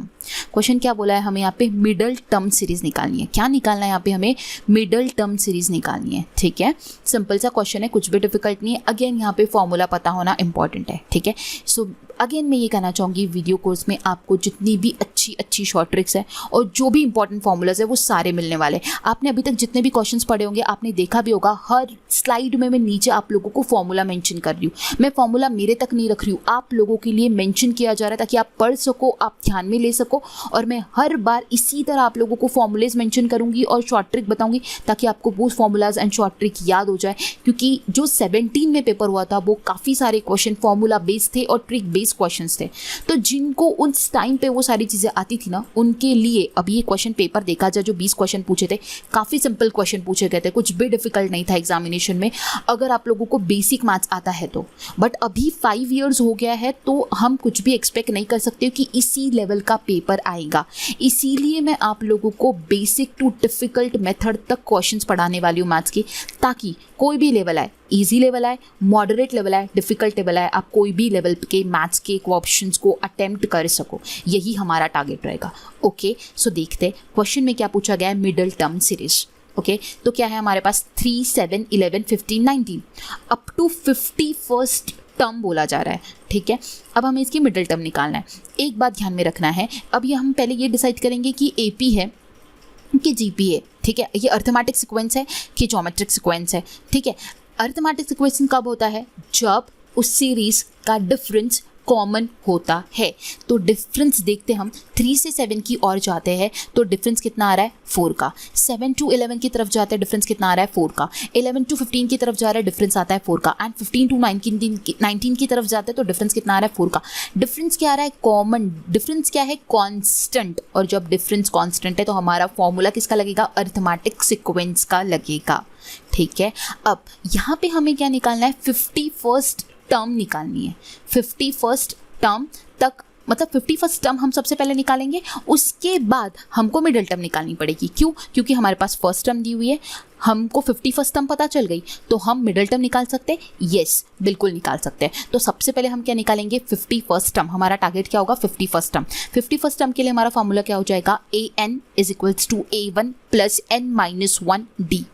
ठीक है, an is equals to a1 plus n-1d। an क्या रिप्रेजेंट करता है, the nth term in the sequence, that is 51st term हमको निकालनी है। तो हमारा क्या हो जाएगा यहाँ पे, a 51st is equals to, फिर उसके बाद a1 क्या होता है, a1 मतलब कि सबसे पहली term, the first term in the sequence, that is 3 plus उसके बाद n क्या होता है, n होता है हमारा nth टर्म। nth टर्म कौन सी हमारी, 51 है, तो हमने लिखा यहाँ पे 51 -1 और d होता है डिफरेंस जो कि कॉमन है हमारा 4। ठीक है, अब हम इसे इक्वेट करेंगे। ठीक है, हमें a51 निकालना है, is equals to 3 plus 51 minus 1 कितना हो जाएगा, 50 एंड 50 इंटू 4 कितना हो जाएगा, 200। तो हमने लिखा 200। 200 प्लस 3 कितना हो जाएगा, 203। तो हमें ये क्या पता चला है, ये a51st टर्म मतलब 51st टर्म की हमें जो थी वैल्यू वो पता चल गई है, दैट इज 203। दैट इज 203 पहली टर्म। अब मिडिल टर्म निकालना है। मिडिल टर्म का फॉर्मूला क्या हो जाएगा, first term plus last term divided by 2। First term is 3, last term is 203 divided by 2। 203 plus 3 कितना हो जाएगा, 206 डिवाइडेड बाय 2। आंसर हो जाएगा 103। ऑप्शन बी इस क्वेश्चन का करेक्ट आंसर होगा। मिडिल टर्म का फॉर्मूला होता है first term plus last term divided by 2। ठीक है, ये आपको ध्यान में रखना है। ठीक है, यहाँ पे क्या पूछा था हमें, मिडिल टर्म पूछी थी, हमें सीक्वेंस दिया हुआ था अप टू 51st टर्म का। ठीक है, तो हमें मिडिल टर्म निकालने के लिए फर्स्ट टर्म लास्ट टर्म पता होनी इंपॉर्टेंट है। लास्ट टर्म 51st थी ये हमें पता है, लेकिन उसका वैल्यू क्या था ये नहीं पता था, तो हमने वही निकाला। 51st टर्म को हमने निकाल दिया। उसके लिए फॉर्मूला जो लगता है वो होता है an is equals to a1 plus n-1d। हमने उससे 51st टर्म निकाल दी। जब हमारी 51st टर्म निकल गई तो first term plus last term divided by 2 किया तो हमारा मिडिल टर्म निकल गया, जो कि है 103। ऑप्शन बी इस क्वेश्चन का करेक्ट आंसर होगा। ओके, बढ़ते आगे। नेक्स्ट क्वेश्चन पूछा गया था कॉम्बिनेशन से। Chocolate box has 5 blue, 4 green, 2 yellow, 3 pink color gems. In how many ways can 2 gems of the same color be drawn from the box? क्या बोला जा रहा है, एक चॉकलेट बॉक्स है जिसमें 5 blue, 4 green 2 yellow 3 pink colour की James है, तो कितने वेज ऐसे होंगे जहाँ पर दोनों जेम्स जो है वो सेम कलर की उस बॉक्स से निकाली जाएगी? ऐसे कितने वेज हो सकते हैं ये हमें निकालना है। तो जब भी सेम कलर बोला जाए, सेम कलर, ये चीज़ ध्यान में रखना है, जब भी सेम कलर बोला जाए तब होता है एडिशन, तब होता है एडिशन, ठीक है, तब होता है एडिशन। ओके, तो देखो 5 ब्लू, तो क्या बोलेंगे हम 5C2 कॉम्बिनेशंस बनानी होगी हमें, ठीक है। सो 5 में से 2 जेम्स जो रहेगी वो ब्लू कलर की रहेगी, फिर 4 में से 4 ग्रीन में से दोनों के दोनों क्या रहेगी, ग्रीन कलर रहेगी। और देखो सेम कलर मतलब और होता है और उसी को प्लस से रिप्रेजेंट किया जाता है, ठीक है। सो सेम मतलब और उसे रिप्रेजेंट करते हैं हम प्लस से। और 2 कलर की जो येलो है उसी दोनों के दोनों रहेगी, और 3 में से जो 2 है वो पिंक सेम टू सेम रहेगी। तो हमारा जो इक्वेशन बना 5C2 + 4C2 + 2C2 + 3C2, मतलब 5 में से 2 रह सकती है, और 4 में से 2 रह सकती है, और 2 में से 2 रह सकती है, और 3 में से 2 रह सकती है। तो ये हमारा कॉम्बिनेशन का, ये इतने हमारे वेज हो सकते हैं। अब हम इसी को क्या करेंगे, कैलकुलेट करेंगे। 5C2 को किस तरह सॉल्व किया जाता है, 5 × 4 / 2 × 1, ठीक है, 5 × 4 / 2 × 1। फिर 4C2 को किस तरह सॉल्व करा जाएगा, 4 × 3 / 2 × 1, ठीक है। 2C2 इसका मैंने शॉर्ट ट्रिक यहाँ पे डाला हुआ है, आप देख सकते हो। जब भी n जो है वो सेम होता है, जब भी nth जो है वो सेम होता है तो आंसर 1 आता है। यहाँ पे 2C2 है तो 1 नहीं आएगा, क्यों, क्योंकि मैं करूँगी 2 × 1 / 2 × 1, अल्टीमेटली कैंसिल हो के आंसर तो 1 ही आना है ना। येस 1 आना है या नहीं आना है, आना है ना, इसलिए मैंने 1 ऑलरेडी लिख दिया। और आप लोगों को ध्यान में रखना है, जब भी n सेम होता है वैल्यू 1 आती है, ये आपको दिमाग में फिक्स कर लेना है। उसके बाद 3C2 का क्या हो जाएगा, 3 × 2 / 2 × 1। इसका भी एक ट्रिक बताती हूँ। जब भी आप लोगों को ये ध्यान में रखना है, n मतलब कि उस n से अगर नीचे वाला n एक कम है, ठीक है, तब आंसर आता है n, मतलब कि 3 आंसर रहेगा। आंसर क्या रहता है, 3। आप देख सकते हो, क्यों, क्योंकि ये 2 तो कैंसिल हो जाएगा और आंसर क्या हो जाएगा, 3। समझ आए? आपको शॉर्ट ट्रिक ध्यान में रखनी है, रख लीजिए, और आप बाय मेथड करना है तो वैसे भी कर सकते हो। मैंने सब चीज़ें आप लोगों के लिए मेंशन की है, ठीक है। 3C2 है मतलब कि n मतलब कि 3C2, इसका आंसर निकालना तो ऑलवेज 3 आएगा। अगर मैंने बोला 4C3, आंसर क्या हो जाएगा, 4। मैंने बोला 5C4, आंसर क्या हो जाएगा, 5। ये ध्यान में रखना है, n जो होता है वो आंसर होता है, -1 वाली टर्म आंसर नहीं होती है। ये आप ध्यान में रख सकते हो। डायरेक्टली आपको कुछ वहाँ पे लिखने की ज़रूरत नहीं है, मतलब लास्ट के जो 2 है वहाँ पे 1 और 3 आप इजीली लिख सकते थे, ठीक है। अब हम इसको सॉल्व करेंगे। सबसे पहले 2 × 2 = 4 हो जाएगा, 5 × 2 = 10 हो जाएगा, तो हमने यहाँ पे 10 लिख लिया पहले वाले का, प्लस 2 × 2 = 4 हो जाएगा, 2 × 3 = 6 हो जाएगा, मैंने लिख दिया +6। समझ आया? फिर ये आया +1, फिर लास्ट वाले का आंसर क्या है, 2 2 कैंसिल 3, और डायरेक्टली भी आंसर 3 आता है। n-1 का आंसर n नहीं आता है, दैट इज 3 आता है। समझ आया? 10 + 6 16 हो जाएगा, 16 + 1 17 हो जाएगा, 17 + 1 30, 17 + 3 हो जाएगा 20। सो ऑप्शन जो सी है वो इस क्वेश्चन का क्या हो जाएगा, करेक्ट आंसर हो जाएगा। समझ आया? सिंपल सा क्वेश्चन था, कॉम्बिनेशन का क्वेश्चन था। हमें बोला गया था कि ऐसे कितने वेज है कि जहाँ पे दोनों जेम्स के कलर जो है वो उस बॉक्स में से निकालने पर सेम ही निकलेंगे। तो ऐसे 20 वेज हो सकते हैं। ऐसे कितने वेज हो सकते हैं, 20 वेज हो सकते हैं। सो ऑप्शन सी इसका करेक्ट आंसर होगा। और जब भी आपको कॉम्बिनेशन का फॉर्म क्वेश्चन पूछा जाता है, उसमें जब भी डिफरेंट अगर का जिक्र किया जाए तो आपको इनटू करना होता है, और उसी वो जो डिफरेंट होता है वो एंड रिप्रेजेंट करता है, ठीक है, एंड इनटू डिफरेंट। और जो सेम होता है उसके लिए आपको प्लस कंसिडर करना है, ठीक है। ये आपके लिए इंपॉर्टेंट रूल है जो कि मैंने नीचे मेंशन किया है, आप ध्यान में रख सकते हो, काफ़ी इंपॉर्टेंट है। ओके, सो बढ़ते हैं नेक्स्ट क्वेश्चन की ओर। आता मी तुम्हाला इन बिटवीन एक इम्पॉर्टंट नोटीस अजून देणार आहे, ते म्हणजे की जसं मी तुम्हाला सांगितलं की आपण एक क्वांटिटेटिव्ह ॲप्टिट्यूडचा कोर्स आणलेला आहे आणि तुम्हाला त्याबद्दल मी सगळी इन्फॉर्मेशन दिलेली। त्याचबरोबर मी मराठीचा कोर्स ऑलरेडी स्टार्ट केलेला आहे। हे कित्येक लोकांनी जॉईनसुद्धा केलेलं आहे आणि मला त्यावर खूप छान रिस्पॉन्स मिळतो आहे। पण मी त्या लोकांसाठी हे सांगते आहे ज्या लोकांनी या कोर्सला जॉईन नाही केलेलं आहे। आणि मी तुम्हाला एक सांगते की हा जो कोर्स आहे ना, हा अतिशय महत्त्वाचा आहे तुमच्यासाठी, कारण तुमचं कंप्लीट व्याकरण मी यामध्ये कव्हर करते आहे, ठीक आहे। आणि हा कोर्ससुद्धा मी 5 मे पासून स्टार्ट केलेला आहे आणि आतापर्यंत 23 मे झालेलं, आणि यामध्ये प्रयोगपर्यंत टॉपिक माझे शिकवून झालेले आहेत आणि याचा स्केड्यूल मी 5 जूनपर्यंत फिक्स केलेला आहे. ठीक आहे, ज्या लोकांनी जॉईन केलेला आहे त्या लोकांचा 5 जूनपर्यंत डेफिनेटली एक प्रिपरेशन होऊन जाईल. पण जरी तुम्ही नसेल जॉईन केला आतापर्यंत, तुम्ही तरीसुद्धा जॉईन करू शकता. तुम्हाला हे सगळे लेक्चर्स अवेलेबल राहतील आणि तुम्हाला जसा टाईम मिळेल, जेव्हा तुम्हाला वाटेल, तुम्ही कुठलं पण लेक्चर बघू शकता. असं काहीच नाही की तुम्ही जर आता जॉईन केलेलं तर तुम्ही 5 मेचा लेक्चर बघू शकत नाही किंवा तुम्ही तो एक वेळच बघू शकता, असं काहीच नाही आहे. एकदा आमचा जर तुम्ही कोर्स घेतला ना, तर तुम्ही तो लेक्चरचा जो पण स्केड्यूल असेल, तुम्हाला त्या दिवशी बघायचं आहे, तुम्ही त्या दिवशी बघा. त्या दिवशी नंतर येणारा 1 वर्षापर्यंत तुम्ही तो जो पर्टिक्युलर टॉपिक आहे आणि पर्टिक्युलर हा जो कोर्स आहे कंप्लीट, तो तुम्ही कधी पण किती पण वेळा बघू शकता. असं काहीच नाही आहे. त्याच डेट टाकली आहे. ती डेट कशासाठी टाकते ना मी, की त्या दिवशी तुम्हाला तो लेक्चर तुमच्यासाठी ओपन होऊन जाईल.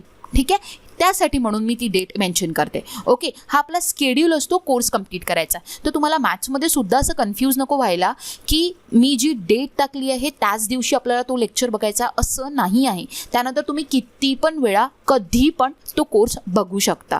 ठीक आहे, तर माझं म्हणणं हेच आहे की तुम्ही बघू शकता. यामध्ये मी सगळं व्याकरण जे आहे पूर्ण कव्हरअप केलेलं आहे आणि हे तुमच्यासाठी अतिशय महत्त्वाचं ठरणार आहे. कारण यावर्षी ना आपण एकच डिसाईड केलेलं आहे की आपल्याला महाट्रान्सको जी एईची एक्झामिनेशन आहे ती क्रॅक करायची. आणि ती क्रॅक करण्यासाठी आपल्याला एकच करायचं आहे की आपल्याला टेक्निकलचा अभ्यास करायचा आहे, त्याबरोबर आपल्याला नॉन टेक्निकल पण करायचं आहे. आता मला सांगा, नॉन टेक्निकलमध्ये बहुधा स्टुडंट मला एकच म्हणत असतात की आम्हाला रिझनिंग जमतं, आम्हाला थोडं मॅथ्समध्ये प्रॉब्लेम जातं आणि मराठीमध्ये जातं. का बरं? कारण मराठीमध्ये असतं व्याकरण आणि व्याकरण प्रत्येकाला नाही येत. ठीक आहे, काही बेसिक टॉपिक्स आपल्याला येऊन जातात, पण काही टॉपिक्स जसे अलंकार, समास, प्रयोग खूप छोटे यामध्ये असताना नोट असतात जे आपल्याला लक्षात ठेवावे लागतात. छोटे पॉईंट्स असतात जे आपल्याला रूल्स असतात जे आपल्याला लक्षात ठेवावे लागतात. तर ते मी खूप डिटेलमध्ये एक्सप्लेन केलेले आहे आणि ज्या लोकांनी जॉईन केलं आहे तुम्ही त्यांच्यासोबत सुद्धा रिव्ह्यू घेऊ शकता. किंवा खूप सारे स्टुडंटने मला हेच म्हटलं आहे की मॅम तुम्ही खूप व्यवस्थित एक्सप्लेन केला आणि आम्हाला खूप छान समजायला येत आहे. तर ज्या लोकांनी नाही जॉईन केलेलं तुम्ही का बरं मागे पडतात आहात? ज्यांनी केलेलं ते तर सिलेक्शनकडे चालले आहेत ना, मग तुम्ही का बरं मागे आहात? माझं म्हणणं आहे की प्रत्येकजण जो माझा व्हिडिओ बघतो आहे, मी त्या प्रत्येकांची माझी इच्छा आहे की त्या प्रत्येकांनी त्या मराठी विषयात चांगले मार्क्स आणावेत. त्या प्रत्येकांनी त्या क्वांटिटेटिव्ह ॲप्टिट्यूडमध्ये चांगले मार्क्स आणावेत. माझी हीच इच्छा आहे. माझी इच्छा नाही आहे की 50% स्टुडंटनी आणावेत. माझी इच्छा हीच आहे की जो पण माझा बघतो आहे, कारण मी तुमच्यासाठी हे जे पण कोर्स आणलेले आहेत ना, ते मी बिलकुल एकदम 99 रुपीजमध्ये आणले. माझे दोन्ही कोर्स 99 रुपीजमध्ये आहे. मराठी पण 99चा आहे आणि मॅथ्स पण 99चा आहे. म्हणजे तुम्ही फक्त इमॅजिन करू शकता, जेव्हा तुम्ही कधी अभ्यास करता मधात चाय आणि ब्रेकफास्टसाठी उठत असाल तर तुमचं 100 रुपीज कुठे जातं तुम्हाला माहीतसुद्धा नाही पडत. ठीक आहे, आणि तेवढंच पैसे आहे आपल्या या कोर्ससाठी, आणि ते पण 1 वर्षापर्यंत. चहा आणि ब्रेकफास्ट जर आपण करतो ना, तर तो लिटरली 15 मिनिटमध्ये संपून जातो आणि त्यानंतर आपल्याला त्याचं काय बेनिफिट मिळतं? काहीच नाही मिळत. पण याचा बेनिफिट आपल्याला 1 वर्षापर्यंत मिळणार आहे. ठीक आहे, कधी आपण पेट्रोलमध्ये सुद्धा आपण गाडीत पेट्रोल टाकतो तर पेट्रोलसुद्धा 99 रुपीजमध्ये 1 लिटर नाही आहेत. तर तुम्ही इमॅजिन करू शकता की आम्ही तुमच्याकडनं, मला एकच आहे, मी तुम्हाला ॲप्टिट्यूडमध्ये सुद्धा स्टार्टिंगला सांगितलं, माझी इच्छा एकच आहे की तुम्ही तुमच्या प्रत्येकाचं सिलेक्शन व्हावं, तुमच्या प्रत्येकांनी जे आहे प्रत्येक सब्जेक्टचा अभ्यास करावा. माझी हीच इच्छा आहे, म्हणून मी तुम्हाला म्हणते आहे. बाकी मला काहीच म्हणायचं नाही. आणि तुम्ही बघू शकता मी कुठलंच मराठीमध्ये काहीच स्किप नाही केलेलं आहे. ईच अँड एव्हरीथिंग तुमचं कव्हरअप केलेलं आहे. आणि यानंतर सुद्धा तुम्हाला सांगते आहे की डाऊट सेशन, तुम्ही म्हणाल कुठलं डाऊट आहे तुम्हाला हे शिकवल्यानंतर, तर तुमचं डाऊट सेशनसुद्धा घेईल. तुम्हाला क्विजसुद्धा देते आहे. तुम्हाला त्यानंतर प्रत्येकाची ईबुक मी फ्री देते आहे. त्यानंतर तुम्ही जर या व्यतिरिक्त तुमची इच्छा आहे, जसं मला काही लोकांनी म्हटलेलं आहे की मॅम तुम्ही पॅसेजसुद्धा घ्या, तर मी पॅसेजसुद्धा शिकवणार आहे की कसं तुम्हाला उतारा जो येतो त्यावर आधारित प्रश्न तुम्हाला कसे सॉल्व्ह करायचे ते सुद्धा मी शिकवणार आहे. तर माझं असं नाही आहे की फिक्स मी जे दिलं म्हणजे माझंच आणि त्यानंतर मी तुमचं काहीच ऐकणार नाही. मॅथ्समध्ये सुद्धा मी तुम्हाला हेच म्हणेल की तुम्ही जे म्हणाल तुमचं अजून काही रिक्वायरमेंट असेल ते सुद्धा मी फुलफिल करेल. तर कुठलंच आपलं कोर्स घेतल्यानंतर तुम्हाला असंच कुठलं बाउंडेशन नाही मिळणार आहे. तुम्ही एकदम फ्रीली आमच्यासोबत कम्युनिकेट करू शकता. काही पण तुम्हाला डाऊट असेल तर, तुम्हाला काही अजून एक्स्ट्रा हवं असेल ते सुद्धा तुम्हाला प्रोव्हाइड केलं जाईल. पण फक्त जर तुम्हाला सिलेक्शन हवं असेल ना, आमच्यासोबत प्लीज कनेक्ट करा. मी हेच तुम्हाला म्हणेल. आणि तुम्ही जर कनेक्ट कराल तर तुमचा अभ्यास होईल, आणि जर तुमचा अभ्यास होईल तर तुमचं सिलेक्शन होईल. तर तुम्ही बघू शकता ही सायकल कशी डिपेंडेंट आहे. ठीक आहे, तर त्या सायकलला प्लीज पूर्ण करा, हेच माझं म्हणणं आहे. आणि कोर्स जॉईन करण्यासाठी जसं मी तुम्हाला सांगितलं की तुमच्याजवळ कोचिफायचं ॲप्लिकेशन असणं इम्पॉर्टंट आहे. ते डाउनलोड करा. ते डाउनलोड केल्यानंतर तुम्हाला मी सांगितलेलं आहे पेड कोर्सचं जे टॅब आहे ते एक आम्ही बनवलेलं आहे. त्या पेड कोर्सच्या टॅबमध्ये जा. त्यामध्ये तुम्हाला मराठी व्याकरणाचा कोर्स दिसेल. ते तुम्ही परचेस करा आणि यासाठी कुपन कोड मात्र तुम्हाला फ्लॅट 50 लावायचा आहे. ठीक आहे, तुम्ही ॲप्टिट्यूडसाठी न्यू 50 लावा आणि व्याकरणासाठी फ्लॅट 50 येल्लोमध्ये हायलाईट केलेलं आहे, बघू शकता तुम्ही फ्लॅट 50.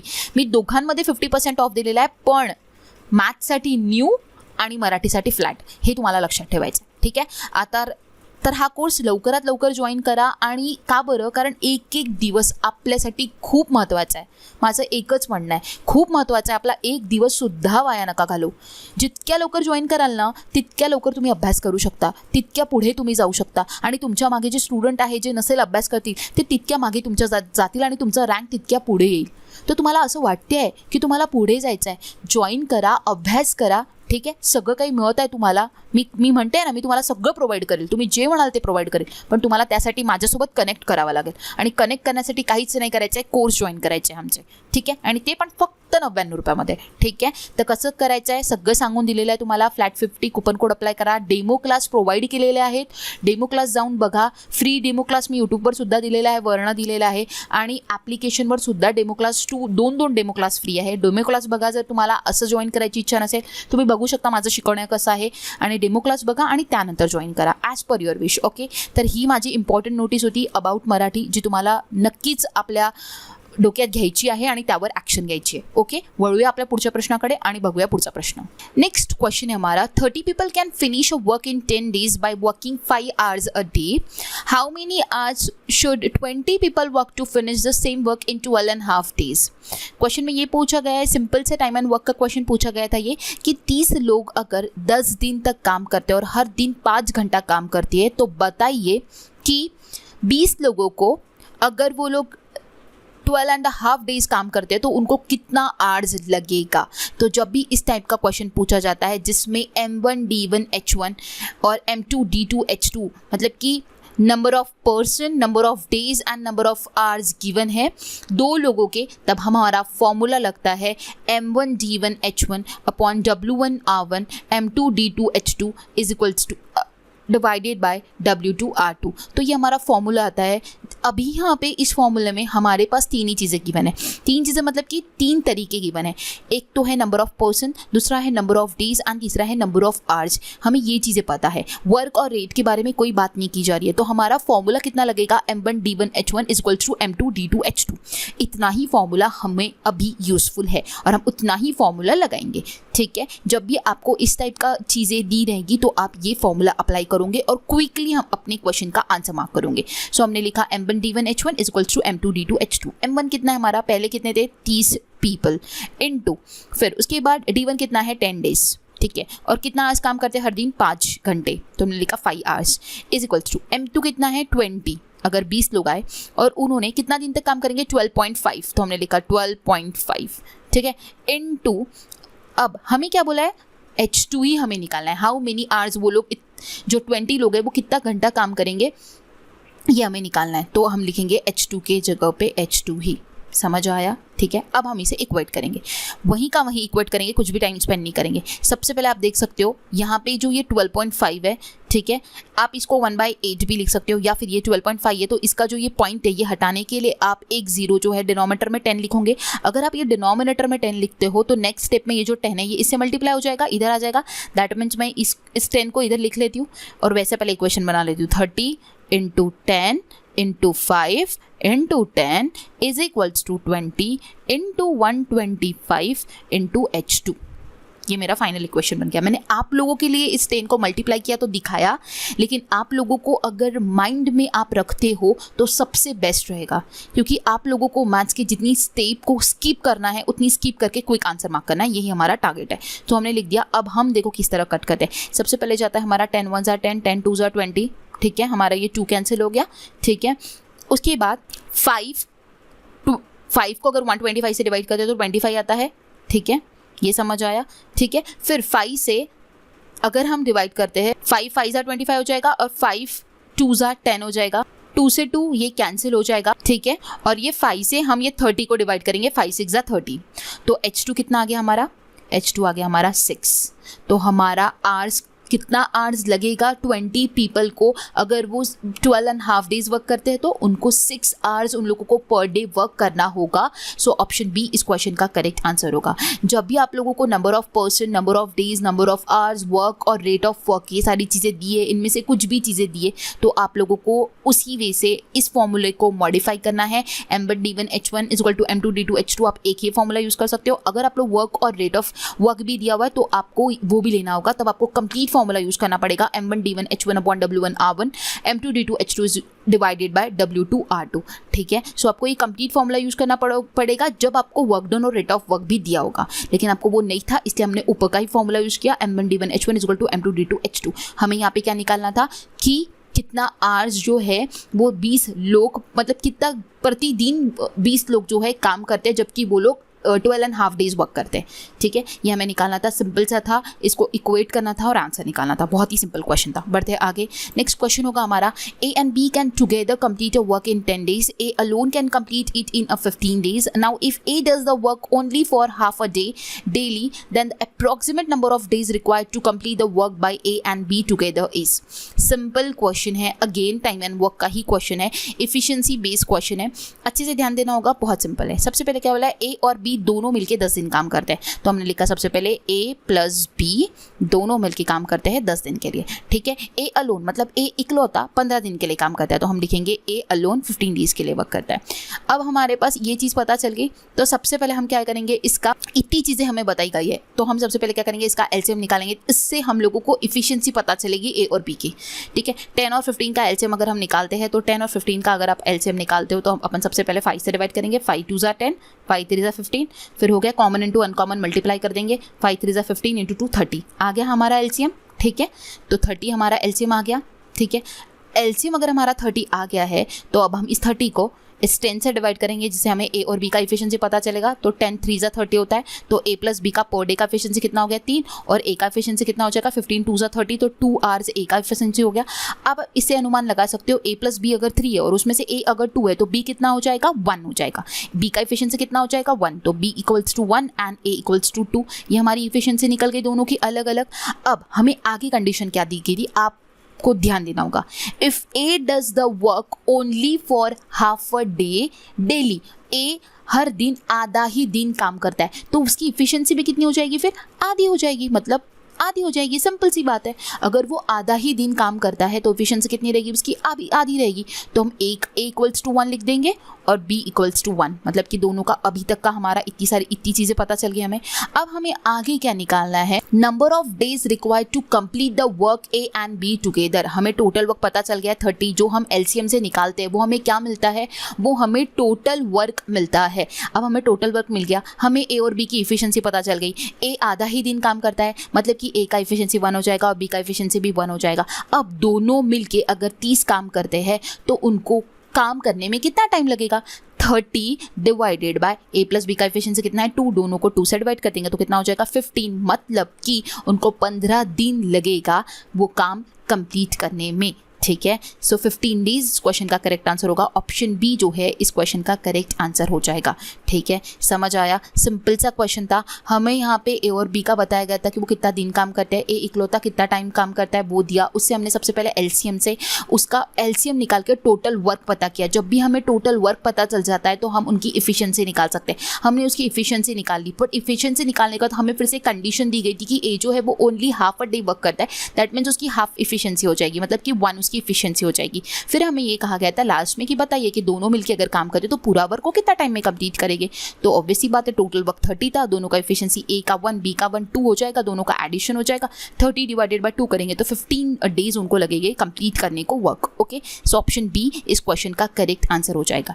ठीक है, सो बढ़ते हैं आगे और नेक्स्ट क्वेश्चन है हमारा, the length of the train is half the length of the platform if with a speed of 180 km per hour the train crosses the platform in 1 minute, then what is the length of the train in meters। Simple सा question है, again train का question ये पूछा गया था और ये case 2 है। अगर आपने मैथ्स की मैराथन देखा होगा तो इन्होंने ये कहा है कि एक ट्रेन जो है वो प्लेटफॉर्म को क्रॉस करती है, ठीक है। जब भी आप लोगों को, सबसे पहले तो मैं केस 2 बता देती हूँ, केस 2 क्या होता है, फिर हम इस प्रॉब्लम की तरफ आएंगे, ठीक है। जब भी ट्रेन एक प्लेटफॉर्म को क्रॉस करती है तो आप लोगों को पता होगा लेंथ जो होती है वो एक ट्रेन होता है, एक प्लेटफॉर्म होता है, ठीक है।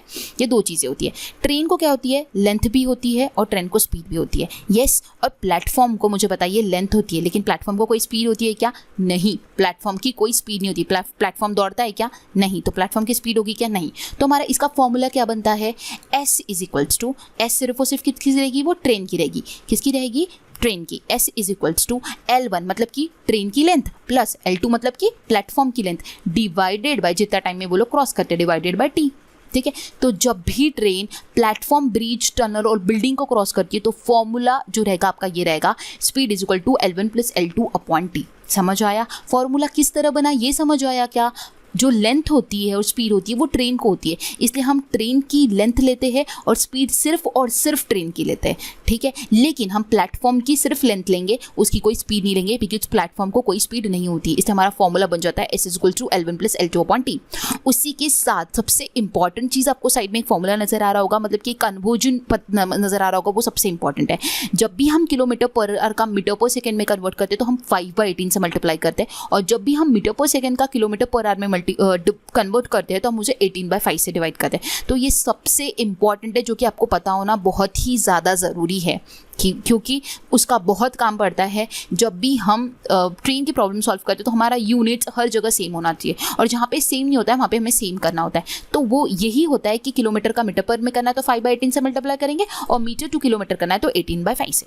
ओके, अब ये दोनों चीज़ें अगर समझ आई तो ये प्रॉब्लम बहुत ही ईजी सा प्रॉब्लम है। सबसे पहले हमें क्या बोला है कि एक ट्रेन जो है is half the length of the platform. अब हमें उसकी लेंथ जो है वो दी नहीं है, तो अब लेंथ को क्या करना कंसिडर करेगा, हमें x कंसिडर करना पड़ेगा। उन्होंने क्या बोला है, length of the train is half of the length of the platform. अगर मुझे बताइए कि अगर मैं लेंथ ऑफ द ट्रेन अगर मैं x कंसिडर करूं, ठीक है, L1 मतलब कि मैं L1 को अगर x कंसिडर करूं, that is the length of the train. L1 is, मैंने बताया तुमको, ट्रेन का लेंथ होता है, L2 जो होता है वो प्लेटफॉर्म का लेंथ होता है। तो L1 अगर मैं x कंसिडर करूं तो मुझे बताइए प्लेटफॉर्म का लेंथ कितना हो जाएगा, 2x। क्यों? क्योंकि जो ट्रेन का लेंथ है वो हाफ है प्लेटफॉर्म के लेंथ से, दैट मीन्स जो प्लेटफॉर्म का लेंथ हो जाएगा वो क्या हो जाएगा, हमारा 2x हो जाएगा। इतना समझ आ गया? सिंपल था। ये वाला जो पहला लाइन है इससे हमको यही निकालना था कि the length of the train is half of the length of the platform. तो हमने ट्रेन को x कंसिडर किया तो प्लेटफॉर्म जो हो जाएगा वो 2x हो जाएगा। इतना आ गया। अब बाकी चीज़ें हमारे पास है। स्पीड जो है हमारी ट्रेन की वो हमें 180 किलोमीटर पर आवर दिया हुआ है, और उन्होंने बोला है कि वो प्लेटफॉर्म को क्रॉस करती है 1 मिनट में, दैट मीन्स 60 सेकेंड्स में। 1 minute is equal to 60 seconds. Then what is the length of the train, train का लेंथ निकालना है। तो हम अभी फॉर्मूला पुट करते हैं। सबसे पहले एस दिया हुआ है हमें 180, बट हमें एक इसमें दिया है किलोमीटर पर आवर में, और हमें टाइम क्या है 1 मिनट, मतलब क्या लेंगे हम 60 सेकेंड्स। तो हमें इस 180 को किलोमीटर पर आवर को मीटर पर सेकेंड में कन्वर्ट करना होगा, दैट मीन्स हमें यहाँ पे मल्टीप्लाई करना होगा 5/18 से। तो हमने यहाँ पे मल्टीप्लाई किया 5/18 से, 180 into 5/18 is equals to L1 plus L2 upon T। अब L1 हमारे पास क्या है, x है, प्लस L2 हमारे पास क्या है, 2x है, डिवाइडेड बाय T कितना है हमारे पास, 60। 1 minute is equal to 60 seconds, तो हम क्या लिखेंगे 60। समझ आया इतना? ठीक है, अब हम इसको कट करेंगे। सो 18 10 180 होता है, 18 10 180 होता है, 5 इंटू 10 कितना हो जाएगा 50, इंटू ये जो 60 ये मल्टीप्लाई में आ जाएगा 60 is equals to length x plus 2x। ठीक है, 50 इंटू 60 जो हो जाएगा वो कितना हो जाएगा 3000 इज इक्वल्स टू 3x। ठीक है, so x is equal to कितना हो जाएगा 1000। और हमें क्या पूछा था, length of the train. Length of the train हमने क्या कंसिडर किया था, x, और x का वैल्यू कितना है हमारा 1000। दैट मीन्स क्वेश्चन का आंसर क्या हो जाएगा, ऑप्शन बी। आई होप आपको समझ आया होगा, बहुत ही सिंपल सा क्वेश्चन था। ठीक है, बढ़ते आगे, देखते हैं next question. Ashok runs twice as fast as Bhanu and Bhanu runs 3 times as fast as Chetan. A certain distance is covered by Chetan is in 120 minutes, then Ashok will cover the same distance in। Question बोला जा रहा है कि अशोक जो है दौड़ता है as fast as भानु, मतलब कि twice as fast as Bhanu. Bhanu जितना दौड़ता है ना उससे उसकी जो रफ्तार है ना दौड़ने की वो 2 गुनी है। ठीक है, Bhanu runs thrice as fast as Chetan, लेकिन भानु जो है ना वो 3 times ज़्यादा फास्ट दौड़ता है चेतन से भी। उन्होंने ये कहा है कि चेतन जो है वो सर्टेन डिस्टेंस कवर करता है 120 मिनट में। तो बताइए कि अशोक जो है वो सेम डिस्टेंस कितना टाइम में कवर करेगा। ठीक है, अब आप लोगों का जो सबसे इंपॉर्टेंट लाइन है वो है यहाँ से लेकर यहाँ तक का सबसे इंपॉर्टेंट लाइन है वो। अगर वो लाइन आप लोगों ने सॉल्व कर ली ना तो ये क्वेश्चन को सॉल्व करने के लिए कुछ भी नहीं बचता है। ठीक है, क्या बोला गया है? Ashok runs twice as fast as Bhanu runs thrice times as fast as Chetan, ऐसा बोला गया। तो क्यों ना हम स्टार्ट करते हैं चेतन से। चेतन को कंसिडर करेंगे हम एक्स। जब भी इस टाइप का क्वेश्चन आए तो हमने रिवर्स जाना है, उल्टा ही जाना है, ध्यान में रखना है। ठीक है, तो चेतन की स्पीड जो है सी का स्पीड हम एक्स कंसिडर कर लेते हैं। चेतन का स्पीड अगर हमने एक्स कंसिडर किया तो हमारा भानु क्या हो जाएगा? चेतन से तीन गुना, तो हमने 3x लिख दिया। लेकिन हमारा अशोक क्या है? Ashok twice as fast as Bhanu से 2 गुना ज़्यादा है, तो हमारा अशोक हो जाएगा 6x। समझ आया? तो हमारा रेशो किस तरह बन जाएगा? हमारा रेशो बन जाएगा, अगर हम बात करते हैं अशोक इस टू भानु इस टू चेतन का, तो हमारा हो जाएगा 6:3:1। ये हमारा रेशो निकल गया। ठीक है, ये हमारा रेशो जो निकल गया ये हमारा स्पीड का रेशो निकला, क्योंकि हमें बात की क्या जा रही है? इनकी स्पीड बताई जा रही है, कौन किससे कितना फास्ट है। ठीक है, हमने ये स्पीड का रेशो निकाल लिया। ठीक है, बट हमें आगे प्रॉब्लम में बात किसकी की जा रही है? टाइम की बात की जा रही है कि चेतन जो है वो 120 मिनट में कुछ डिस्टेंस कवर करता है। तो ये हमारा स्पीड का रेशो है। हम इसको टाइम के साथ कंपेयर कर सकते हैं क्या? कर सकते हैं। कब कर सकते हैं? जब हम इसे टाइम में कन्वर्ट करेंगे तभी इसे हम कर सकते हैं। और टाइम में इसे हम जब भी कन्वर्ट करना है तो आप लोगों को पता होगा speed is inversely proportional to time. Speed is inversely proportional to time, that means हो जाएगा 1/6, 1/3 एंड 1/1। अब मुझे बताइए इसको सॉल्व करना इतना इजी नहीं होगा ना, हमें इस फ्रैक्शन को नॉर्मल वे में लाना पड़ेगा अगेन। तो हमको अगेन नॉर्मल में मिलाना है, तो ये 6 और 3 का और 1 का हमें एलसीएम निकालना पड़ेगा। और 6, 3 और 1 का अगर मैं एलसीएम निकालती हूँ तो कितना आएगा? 6 ही आएगा। निकाल लीजिए अब 6, 3 का एलसीएम मैंने निकालना सिखाया आपको। 3 से पहले डिवाइड करेंगे, 3 1 जा 3 2 जा 6 हो जाएगा, मैं ओरली बता रही हूँ। और फिर 3 2 जा 6 करेंगे तो 6 हो जाएगा, वो फाइनल एलसीएम हो जाएगा। ठीक है, अब हम इस 6 जो एलसीएम आया उससे सबको मल्टीप्लाई कर देंगे तो हमारा फाइनल रेशो निकल जाएगा 1/6 इंटू 6, 1/3 इंटू 6 और 1/1 इंटू 6। ठीक है, तो कितना हो जाएगा हमारा फाइनल जो हमारा रेशो आएगा वो कितना आएगा? 1/6 इंटू 6 पहले कैंसिल हो जाएगा तो 1 बचेगा। फिर यहाँ पे 6 आए तो 3 2 6 मतलब यहाँ पे 2 आ जाएगा। और यहाँ पे जो 1/1 इंटू 6 है तो वहाँ पे 6 आ जाएगा। मतलब हमारा जो रेशो आया फाइनल वो कितना आया? 1:2:6। ये रेशो का एक है हमारा टाइम का। अब हम ये जो 120 मिनट दिया है ना, ये हम कंपेयर कर सकते हैं, पहले नहीं कर सकते। काफ़ी स्टूडेंट ने ये मिस्टेक भी की होंगी, अगर उनने स्पीड के रेशो को टाइम के साथ कंपेरिजन करके क्वेश्चन का आंसर मार्क करके आया होगा, इस वजह से उनका यहाँ पे मार्क 0.5 चले गया होगा। आप लोगों को जिस चीज़ की कंपैरिजन कर रहे हो उसी के साथ उसको आप कंपेयर कर सकते हो, किसी का भी किसी को साथ नहीं जोड़ सकते हो। ठीक है, स्पीड का स्पीड के साथ, टाइम का टाइम के साथ, ये चीज़ ध्यान में रखनी है। ठीक है, तो हमें टाइम की बात की जा रही तो हमने उसको टाइम में कन्वर्ट किया, तो हमारा फाइनल रेशो क्या है? 1:2:6 आया। अब मुझे बताइए चेतन का टाइमिंग दिया हुआ है 120 मिनट। ठीक है, तो 6 क्या रिप्रेजेंट कर रहा है? 120 मिनट रिप्रेजेंट कर रहा है। 6 अगर 120 है तो अशोक सेम डिस्टेंस, मतलब कि अशोक 1 क्या हो जाएगा? 1 हो जाएगा 20। 6 को अगर मैं 120 से डिवाइड कर देती हूँ तो आंसर क्या हो जाएगा मेरा? 20। मतलब अशोक सेम डिस्टेंस 20 मिनट में ट्रैवल करेगा। ऑप्शन सी इस क्वेश्चन का करेक्ट आंसर हो जाएगा। आई होप आपको समझ आया होगा। सिंपल सा क्वेश्चन है, पहले हमने रेशो निकाला। ठीक है, जो चीज़ें दी थी हम रिवर्स में गए, पहले हमने रेशो निकाला। रेशो के बाद मैंने आप लोग कहा कि वो स्पीड का रेशो था। स्पीड का रेशो था, हमको टाइम में कन्वर्ट करना है। Speed is always inversely proportional to time, तो हमने 1/6, 1/3, 1/1 किया। उसका एलसीएम निकाल के नॉर्मल रेशो में कन्वर्ट किया तो हमारे पास टाइम का रेशो आ गया था। टाइम का रेशो जिसी दिन हमारे पास आया तो हमको पता था चेतन जो है, जो 6 है, वो 120 को रिप्रेजेंट करता है, तो 1 को कितना, क्योंकि अशोक का निकालना था तो 1 को आ गया 20 मिनट। ऑप्शन सी इस क्वेश्चन का करेक्ट आंसर हो जाएगा। नेक्स्ट क्वेश्चन है, there is a increase in average weight of 9 apple if one of them weighing 120 gram is replaced by another weighing 300 gram. Find the average increase. Simple question है, average का question पूछा गया था। There is a increase in average weight of 9 apple. 9 Apple का average weight जो है वो increase हुआ है। कब इंक्रीज हुआ है? जब उसमें से एक को रिप्लेस किया गया, वन ऑफ देम का जो वेट है वो रिप्लेस किया गया किसी और के वेट के साथ, तब ये चीज़ हुई। तो हमें बताना है कि एवरेज कितने से बड़ा है। अब आप लोगों को जब भी इस टाइप का क्वेश्चन पूछा जाएगा आपको ये ध्यान में रखना है, सबसे पहले हम डिफरेंस निकालेंगे। कैसा डिफरेंस निकालेंगे? डिफरेंस हमें निकालना पड़ेगा जब हमने रिप्लेस किया तब कितना वेट हुआ, 300 ग्राम हुआ। पहले कितना था, 120 ग्राम था। मतलब जो वेट है वो कितने से बड़ा है, 180 ग्राम से बड़ा है। अब ये जो 180 ग्राम वेट बड़ा है, ये 9 एप्पल के ऊपर बढ़ा है। कितने एप्पल के ऊपर बढ़ा है, 9 एप्पल के ऊपर बढ़ा है। ठीक है, तो एवरेज कितने से बढ़ेगा, डिवाइडेड बाय 9 करेंगे। 9 से अगर हम डिवाइड करते हैं तो 20 आएगा। तो एवरेज कितने से इंक्रीज होगा, 20 ग्राम से एवरेज जो है वो इंक्रीज हो जाएगा। समझ आया।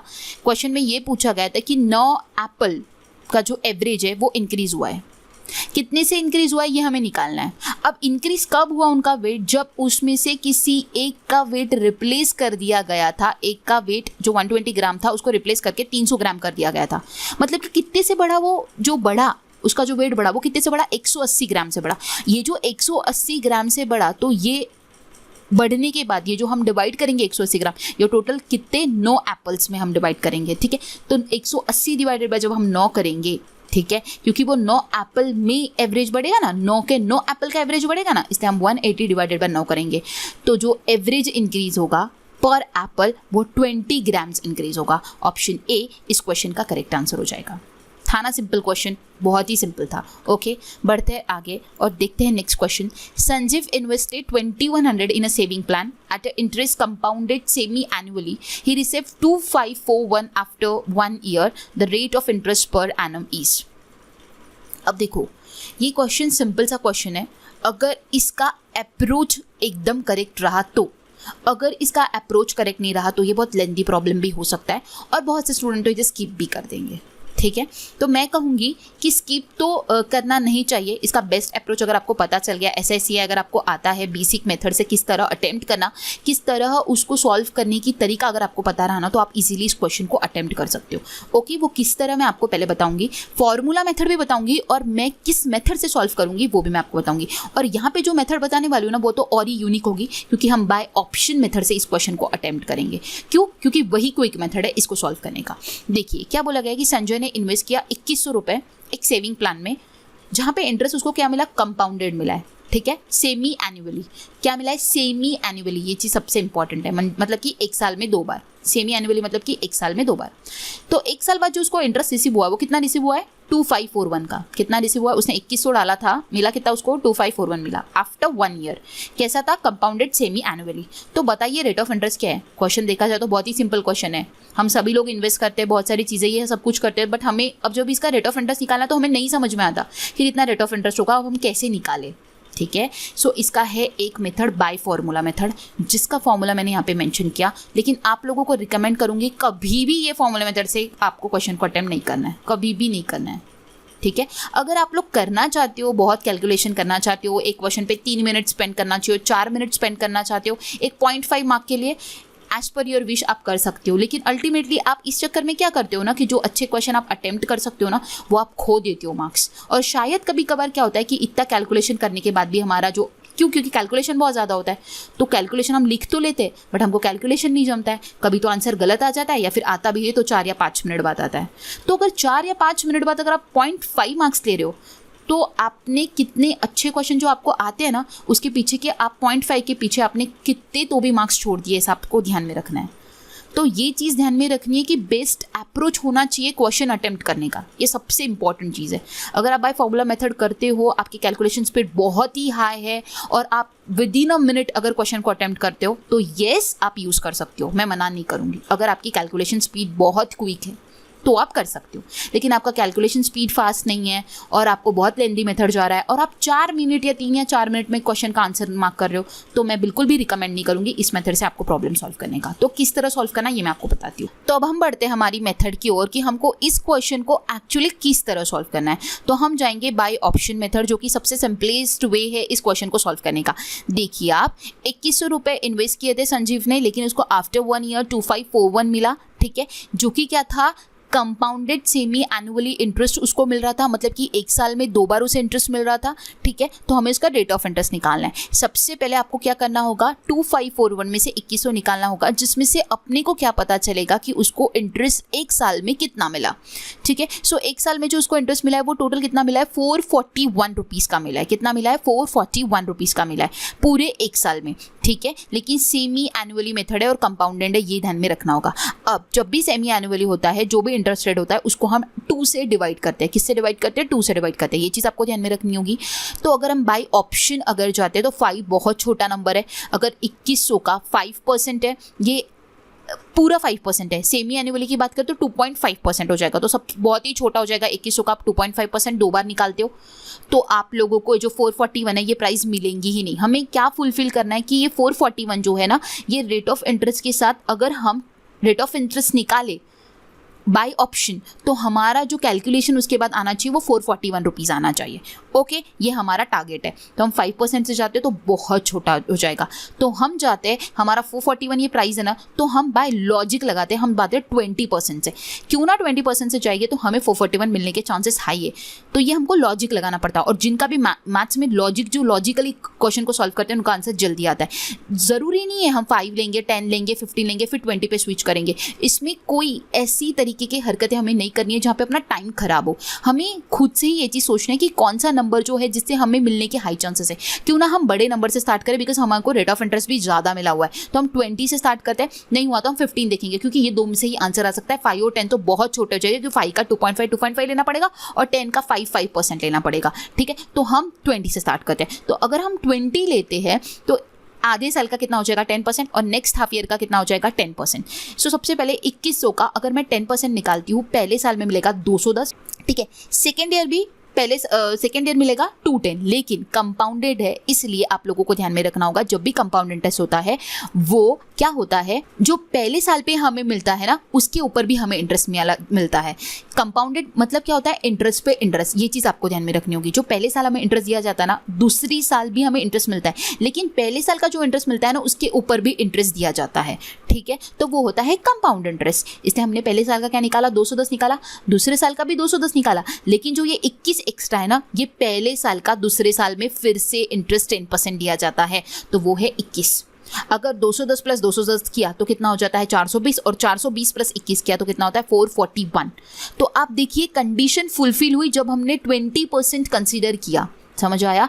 तो rate of interest per annum, मतलब पूरे साल का रेट ऑफ इंटरेस्ट उसे 20% मिला है, बट उसने जब लगाया था ना, सेमी एनुअली लगाया था, इसलिए हमने 10% लिया। ठीक है, अगर आप मैथ्स की मैराथन देखते हो, आपको ये बहुत सिंपल सा क्वेश्चन आया था। अगर बेसिक आपको जानने है कि कंपाउंड इंटरेस्ट किस तरह निकलता है, सिंपल इंटरेस्ट किस तरह निकलता है, ये सारी चीज़ें मैं वीडियो कोर्स में आपको बताऊंगी। इससे हाई लेवल के क्वेश्चन आपको बताऊंगी। ठीक है, लेकिन आप लोगों को ये कहना चाहूँगी कि मैथ्स का बेसिक जानना चाहते हो, एकदम ही बेसिक अगर सीखना चाहते हो, तो आप मैथ्स की मैराथन में देखते हो तो आपको हमने ये सारी चीज़ें बताई हुई है। How to calculate compound interest, how to calculate SI CI, easy method, trick से किस तरह निकाला जाता है, सारी चीज़ें बताइए।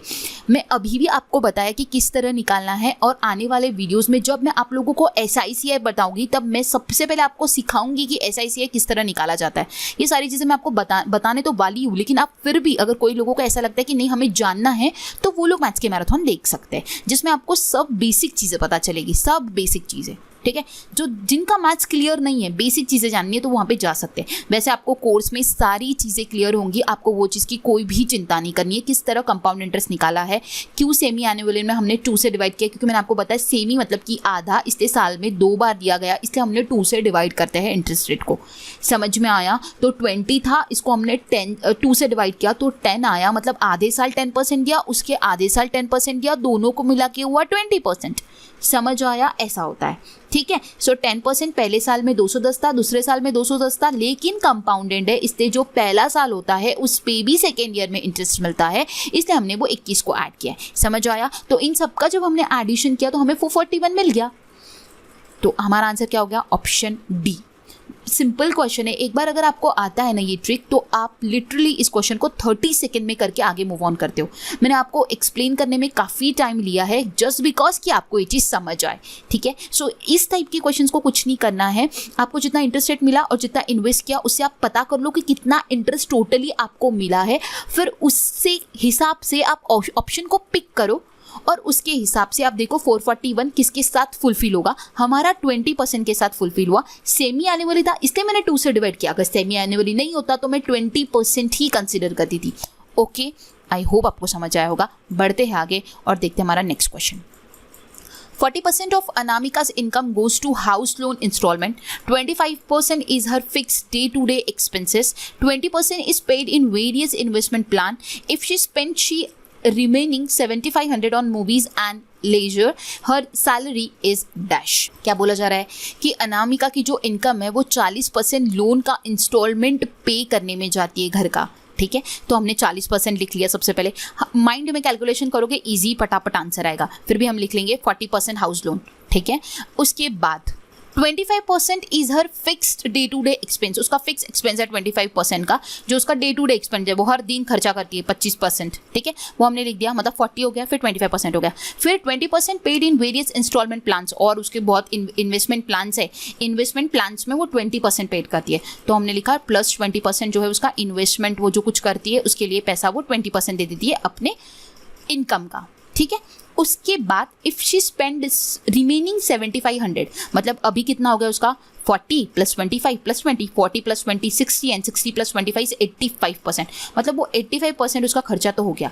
अब क्या बोला गया, if she spend her remaining 7500 on movies and leisure, मतलब कि क्या बोला जा रहा है, उसका जो पैसा बचा हुआ है वो कितना बचा है, अभी 15% बचा है, क्योंकि इनकम हमारी कितनी होती है टोटल 100% होती है। अब 85% उसका एक्सपेंस हमें पता चल गया, बचा हुआ कितना है 15%, और 15% मतलब कितना है उसका 7500, क्योंकि वो क्या बोल रही है, if she spend the remaining 7500, वो बची कितने पैसों के साथ है 7500 इसका बची हुई है, जो कि कितना रिप्रेजेंट करता है 15%, क्यों, क्योंकि 85% उसका एक्सपेंस हमने निकाल दिया है, तो बचा उसका जो पैसा है वो क्या बोलती है, मेरे पास जो पैसा बचा है वो 7500 रुपीज़ बचा है, जो कि वो मूवीज़ और ऐसे उसके जो चिल्लर खर्चे उस पर वो खर्च कर देती है, ठीक है। तो 7500 अगर 15% रिप्रेजेंट करता है तो उसकी हमें सैलरी निकालनी है, सैलरी ऑलवेज, इनकम ऑलवेज 100%, सो हम 100% इज इक्वल्स टू व्हाट करेंगे, तो 100 इंटू 7500 डिवाइडेड बाय 15, 15 5 75, आंसर हो जाएगा 5000 rupees, option 50,000 rupees, option D इस क्वेश्चन का करेक्ट आंसर हो जाएगा।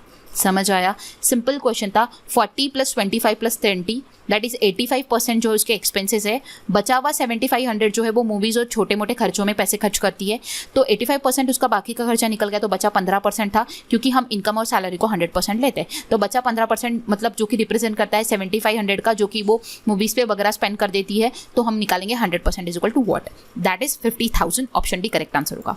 नेक्स्ट क्वेश्चन है, by selling a car of ₹56,000 Kailash loss 20%। Kailash क्या करता है, कार को सेल करता है 56,000 रुपए में और 20% का लॉस उसको हो जाता है। इन ऑर्डर टू गेन 20% ही has to sell his car at what price. Simple, बहुत ही सिंपल क्वेश्चन पूछा गया था ये। क्या बोला गया है कि कैलाश अपनी कार को 56,000 में बेचता है, लेकिन उसको 20% का लॉस होता है, मतलब कि उसने 80% पे बेचा है, सो 80% रिप्रेजेंट करता है 56,000। क्वेश्चन में आगे क्या पूछा गया है, इन ऑर्डर टू गेन, अगर उसको 20% गेन करना है तो वो अपनी कार को कितने पैसे में बेचना चाहिए, तो गेन करना है मतलब 20% गेन किया मतलब 120 इज इक्वल्स टू व्हाट, 100 तो कॉस्ट प्राइस होती है, 20% गेन किया मतलब 120, तो 120 is equal to what, cross multiply करेंगे, 120 into 56,000 divided by 80, 0 0 cancel, 8 7 56 and 12 7 84, तो 84,000 में अगर वो बेचता है तो उसको 20% का क्या हो जाएगा, गेन हो जाएगा। समझ आया, सिंपल क्वेश्चन था, ठीक है। कैलाश अपनी कार को 56,000 बेचता है, जब उसको 20% का लॉस होता है, मतलब कि 80% रिप्रेजेंट करता है 56,000 को। बोलते हैं इन ऑर्डर टू गेन 20% अगर उसको गेन करना है तो वो अपनी कार को कितने पैसों में बेचेगा, तो हम लिखेंगे 120% रिप्रेजेंट व्हाट, क्रॉस मल्टीप्लाई करेंगे, क्वेश्चन का आंसर करेंगे, ऑप्शन सी इस क्वेश्चन का करेक्ट आंसर आया हमारा। नेक्स्ट क्वेश्चन है, working capacity of a man is thrice as that of friend, working together they can finish the work in 24 hours, how much time in hours will be required for his friend to complete the same work alone. क्या बोला है, working capacity बोली गई है, man की दी गई है, time and work का ये क्वेश्चन है, इफिशियंसी बेस्ड क्वेश्चन है। सो वर्किंग कैपेसिटी मतलब क्या, कैपेसिटी मतलब अल्टीमेटली होता है इफिशियंसी, ओके, ये चीज़ ध्यान में रखना होगा, ठीक है। तो वर्किंग कैपेसिटी है मैन की, जो है थ्राइस ऑफ हिज फ्रेंड, ठीक है, ठीक है। तो मैन और एफ का अगर मैं रेशो निकालूँ तो कितना आ जाएगा, 3/1 का आ जाएगा, ठीक है। ये किसका रेशो निकला, मेरा इफिशियंसी का रेशो निकला, m/f इज 3/1, मतलब मैन की जो इफिशियंसी है वो 3 है और फ्रेंड की जो इफिशियंसी है वो 1 है, इतना निकल गया। वर्किंग टुगेदर, अगर दोनों मिलकर काम करते हैं तो दे can finish the work in 24 hours, दोनों मिलकर अगर काम करते हैं तो 24 घंटे में काम को खत्म भी कर देते हैं, ऐसा उनका कहना है। तो उन लोगों को कितना टाइम लगेगा how much time will be required for his friend to complete the work alone. सिर्फ इकलौता अगर उसका फ्रेंड काम करता है तो उसे कितना टाइम लगेगा पूरा काम कंप्लीट करने को। अब हमारे पास इफ़िशिएंसी है, अब हमारे पास ये भी पता है कि दोनों मिलके 24 घंटे में काम कंप्लीट करते हैं, लेकिन उन्होंने बोला क्या है कि अगर उसका फ्रेंड सिर्फ काम करता है तो उसके कितना टाइम लगेगा। तो हमें वर्क पता होना इंपॉर्टेंट है, और वर्क कैसे निकलता है ये मैं आपको बताऊंगी। Work is equals to efficiency into days और time. Work is equals to efficiency into days slash time. ठीक है, तो इफिशियंसी कितना है दोनों का, 4, 3 और 1 4 है। ठीक है, इनटू कितना दिन वो लोग जो अब हमारे पास जो टाइम दिया हुआ है दोनों मिलके अगर काम करते हैं, दोनों का इफिशियंसी हमने ऐड कर दिया। उसी तरह दोनों लोग काम करते हैं तो कितना वक्त लेते हैं, 24 घंटे लेते हैं, तो 4 × 24 करेंगे तो हमारा वर्क कितना हो जाएगा, 96 वर्क हो जाएगा। इसी तरह वर्क निकालना होता है, जब भी टोटल वर्क निकालना है तो इफिशियंसी इनटू डेज, मतलब कि दोनों की इफिशियंसी एडिशन करना और दोनों को लगने वाला वक्त वो मल्टीप्लाई करना। दोनों की इफिशियंसी की एडिशन और दोनों को लगने वाला वक्त को अगर हम मल्टीप्लाई करते हैं तो हम निकाल लेते हैं टोटल वर्क, जो कि है हमारा 96। ठीक है, सो 96 अगर हमें टोटल वर्क पता चल गया। फ्रेंड की इफिशियंसी कितनी है, 1 है। फ्रेंड की इफिशियंसी कितनी है, 1 है। तो 96 डिवाइडेड बाय हर दिन वो एक ही काम करता है तो उसको कितना टाइम लगेगा, 96 डेज लगेंगे। सिंपल क्वेश्चन था, ऑप्शन सी इस क्वेश्चन का करेक्ट आंसर होगा। समझ आया, कुछ नहीं था इसमें, सिर्फ टोटल वर्क निकालना था। और टोटल वर्क निकालने का मैंने आप लोगों को फॉर्मूला बताया, इफिशियंसी इनटू डेज, दोनों की इफिशियंसी की एडिशन इनटू दोनों कितना टाइम में पूरा वर्क कंप्लीट करते हैं वो करना पड़ता है। तो वो 24 आवर्स में करते हैं तो 4 × 24 दैट इज 96। फ्रेंड की इफिशियंसी 1 थी, उसको डिवाइड करते तो उसको टाइम लगेगा 96 डेज लगेगा उसको पूरा काम कंप्लीट करने में। ठीक है, बढ़ते आगे और देखते हैं हमारा next question. The arithmetic mean of two positive number is 15 and their geometric mean is 12. What is the smaller number? So यहाँ पे क्वेश्चन जो पूछा गया था वो ऐसा है कि अरिथमेटिक मीन दिया हुआ है 2 पॉजिटिव नंबर का जो कि है 15, ठीक है, और ज्योमेट्रिक मीन दिया हुआ है 12। तो स्मॉलर नंबर क्या होगा ये हमें निकालना है।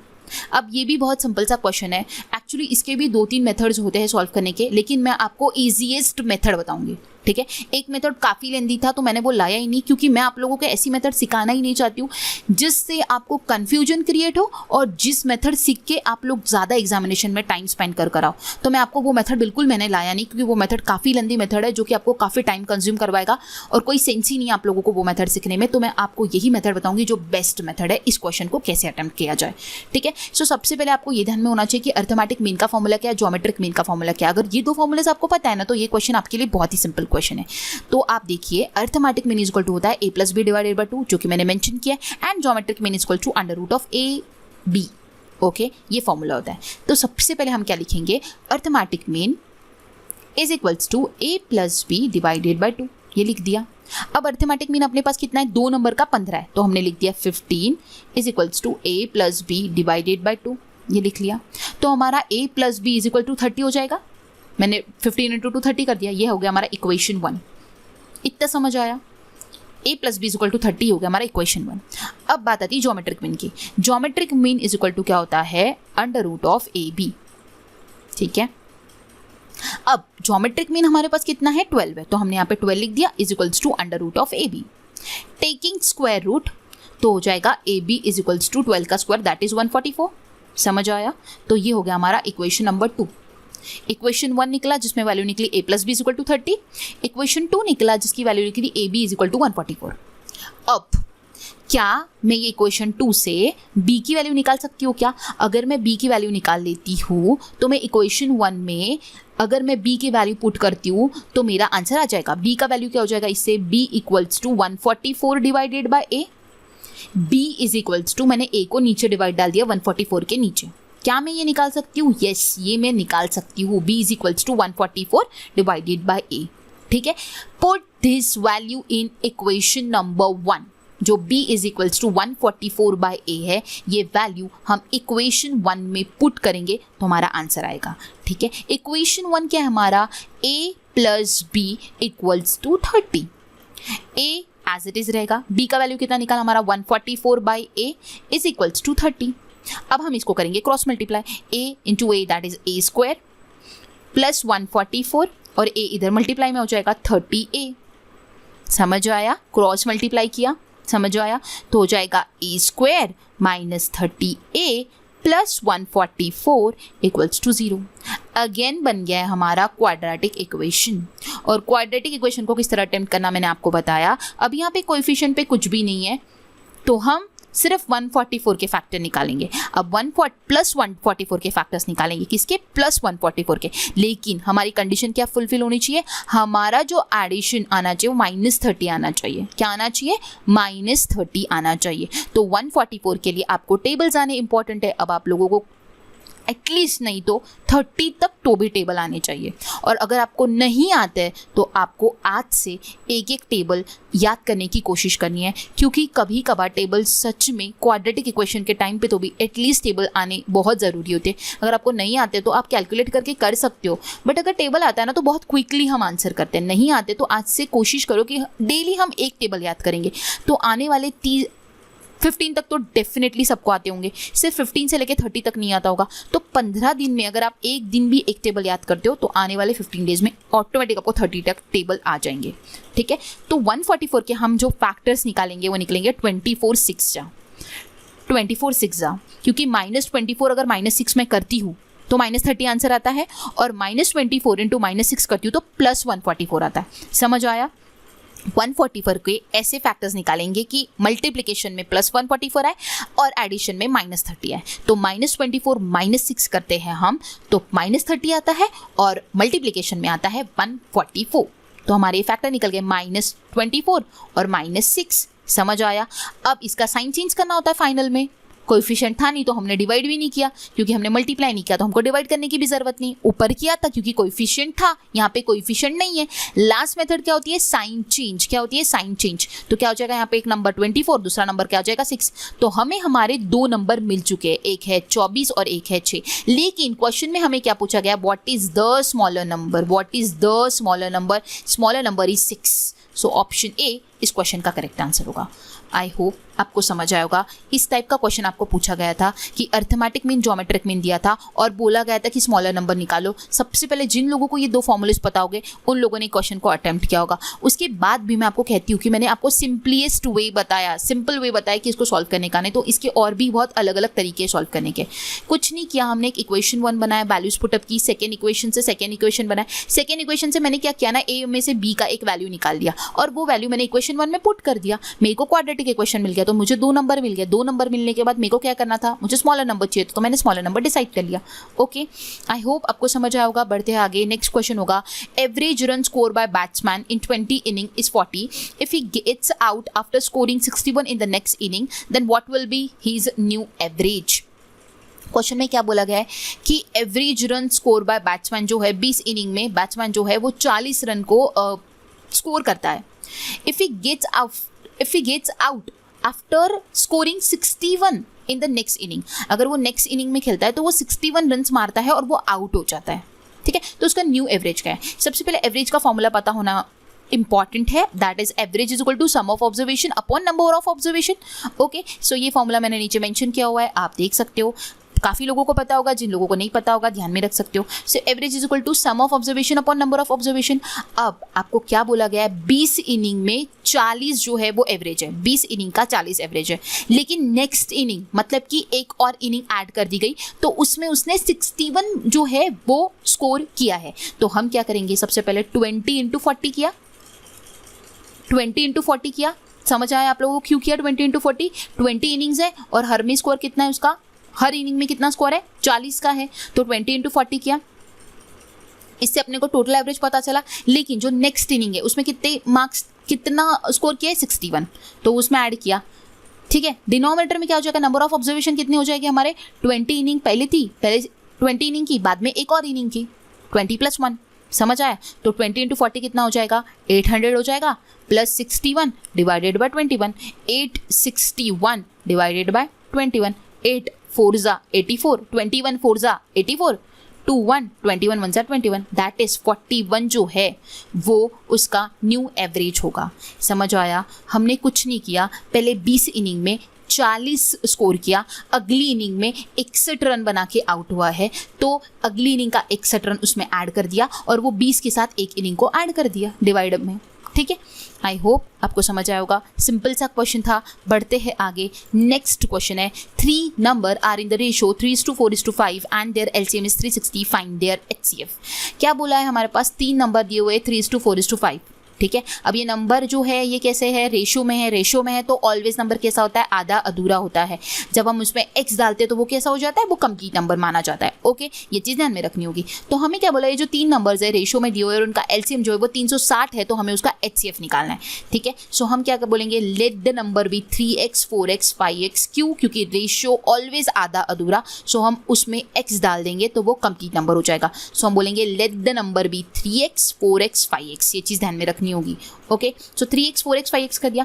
अब आप लोगों को एलसीएम मतलब पता होगा, common number into uncommon number, common number into uncommon number is equals to होता है एलसीएम। तो हमने वो फॉर्मूला लिखा, LCM is equals to common number को मैं लिखूंगी CN और अनकॉमन नंबर को लिखूंगी UN, ठीक है। सो एलसीएम हमें यहाँ पे दिया हुआ है जो कि है 360, ठीक है। हम इसमें वैल्यू पुटअप करेंगे।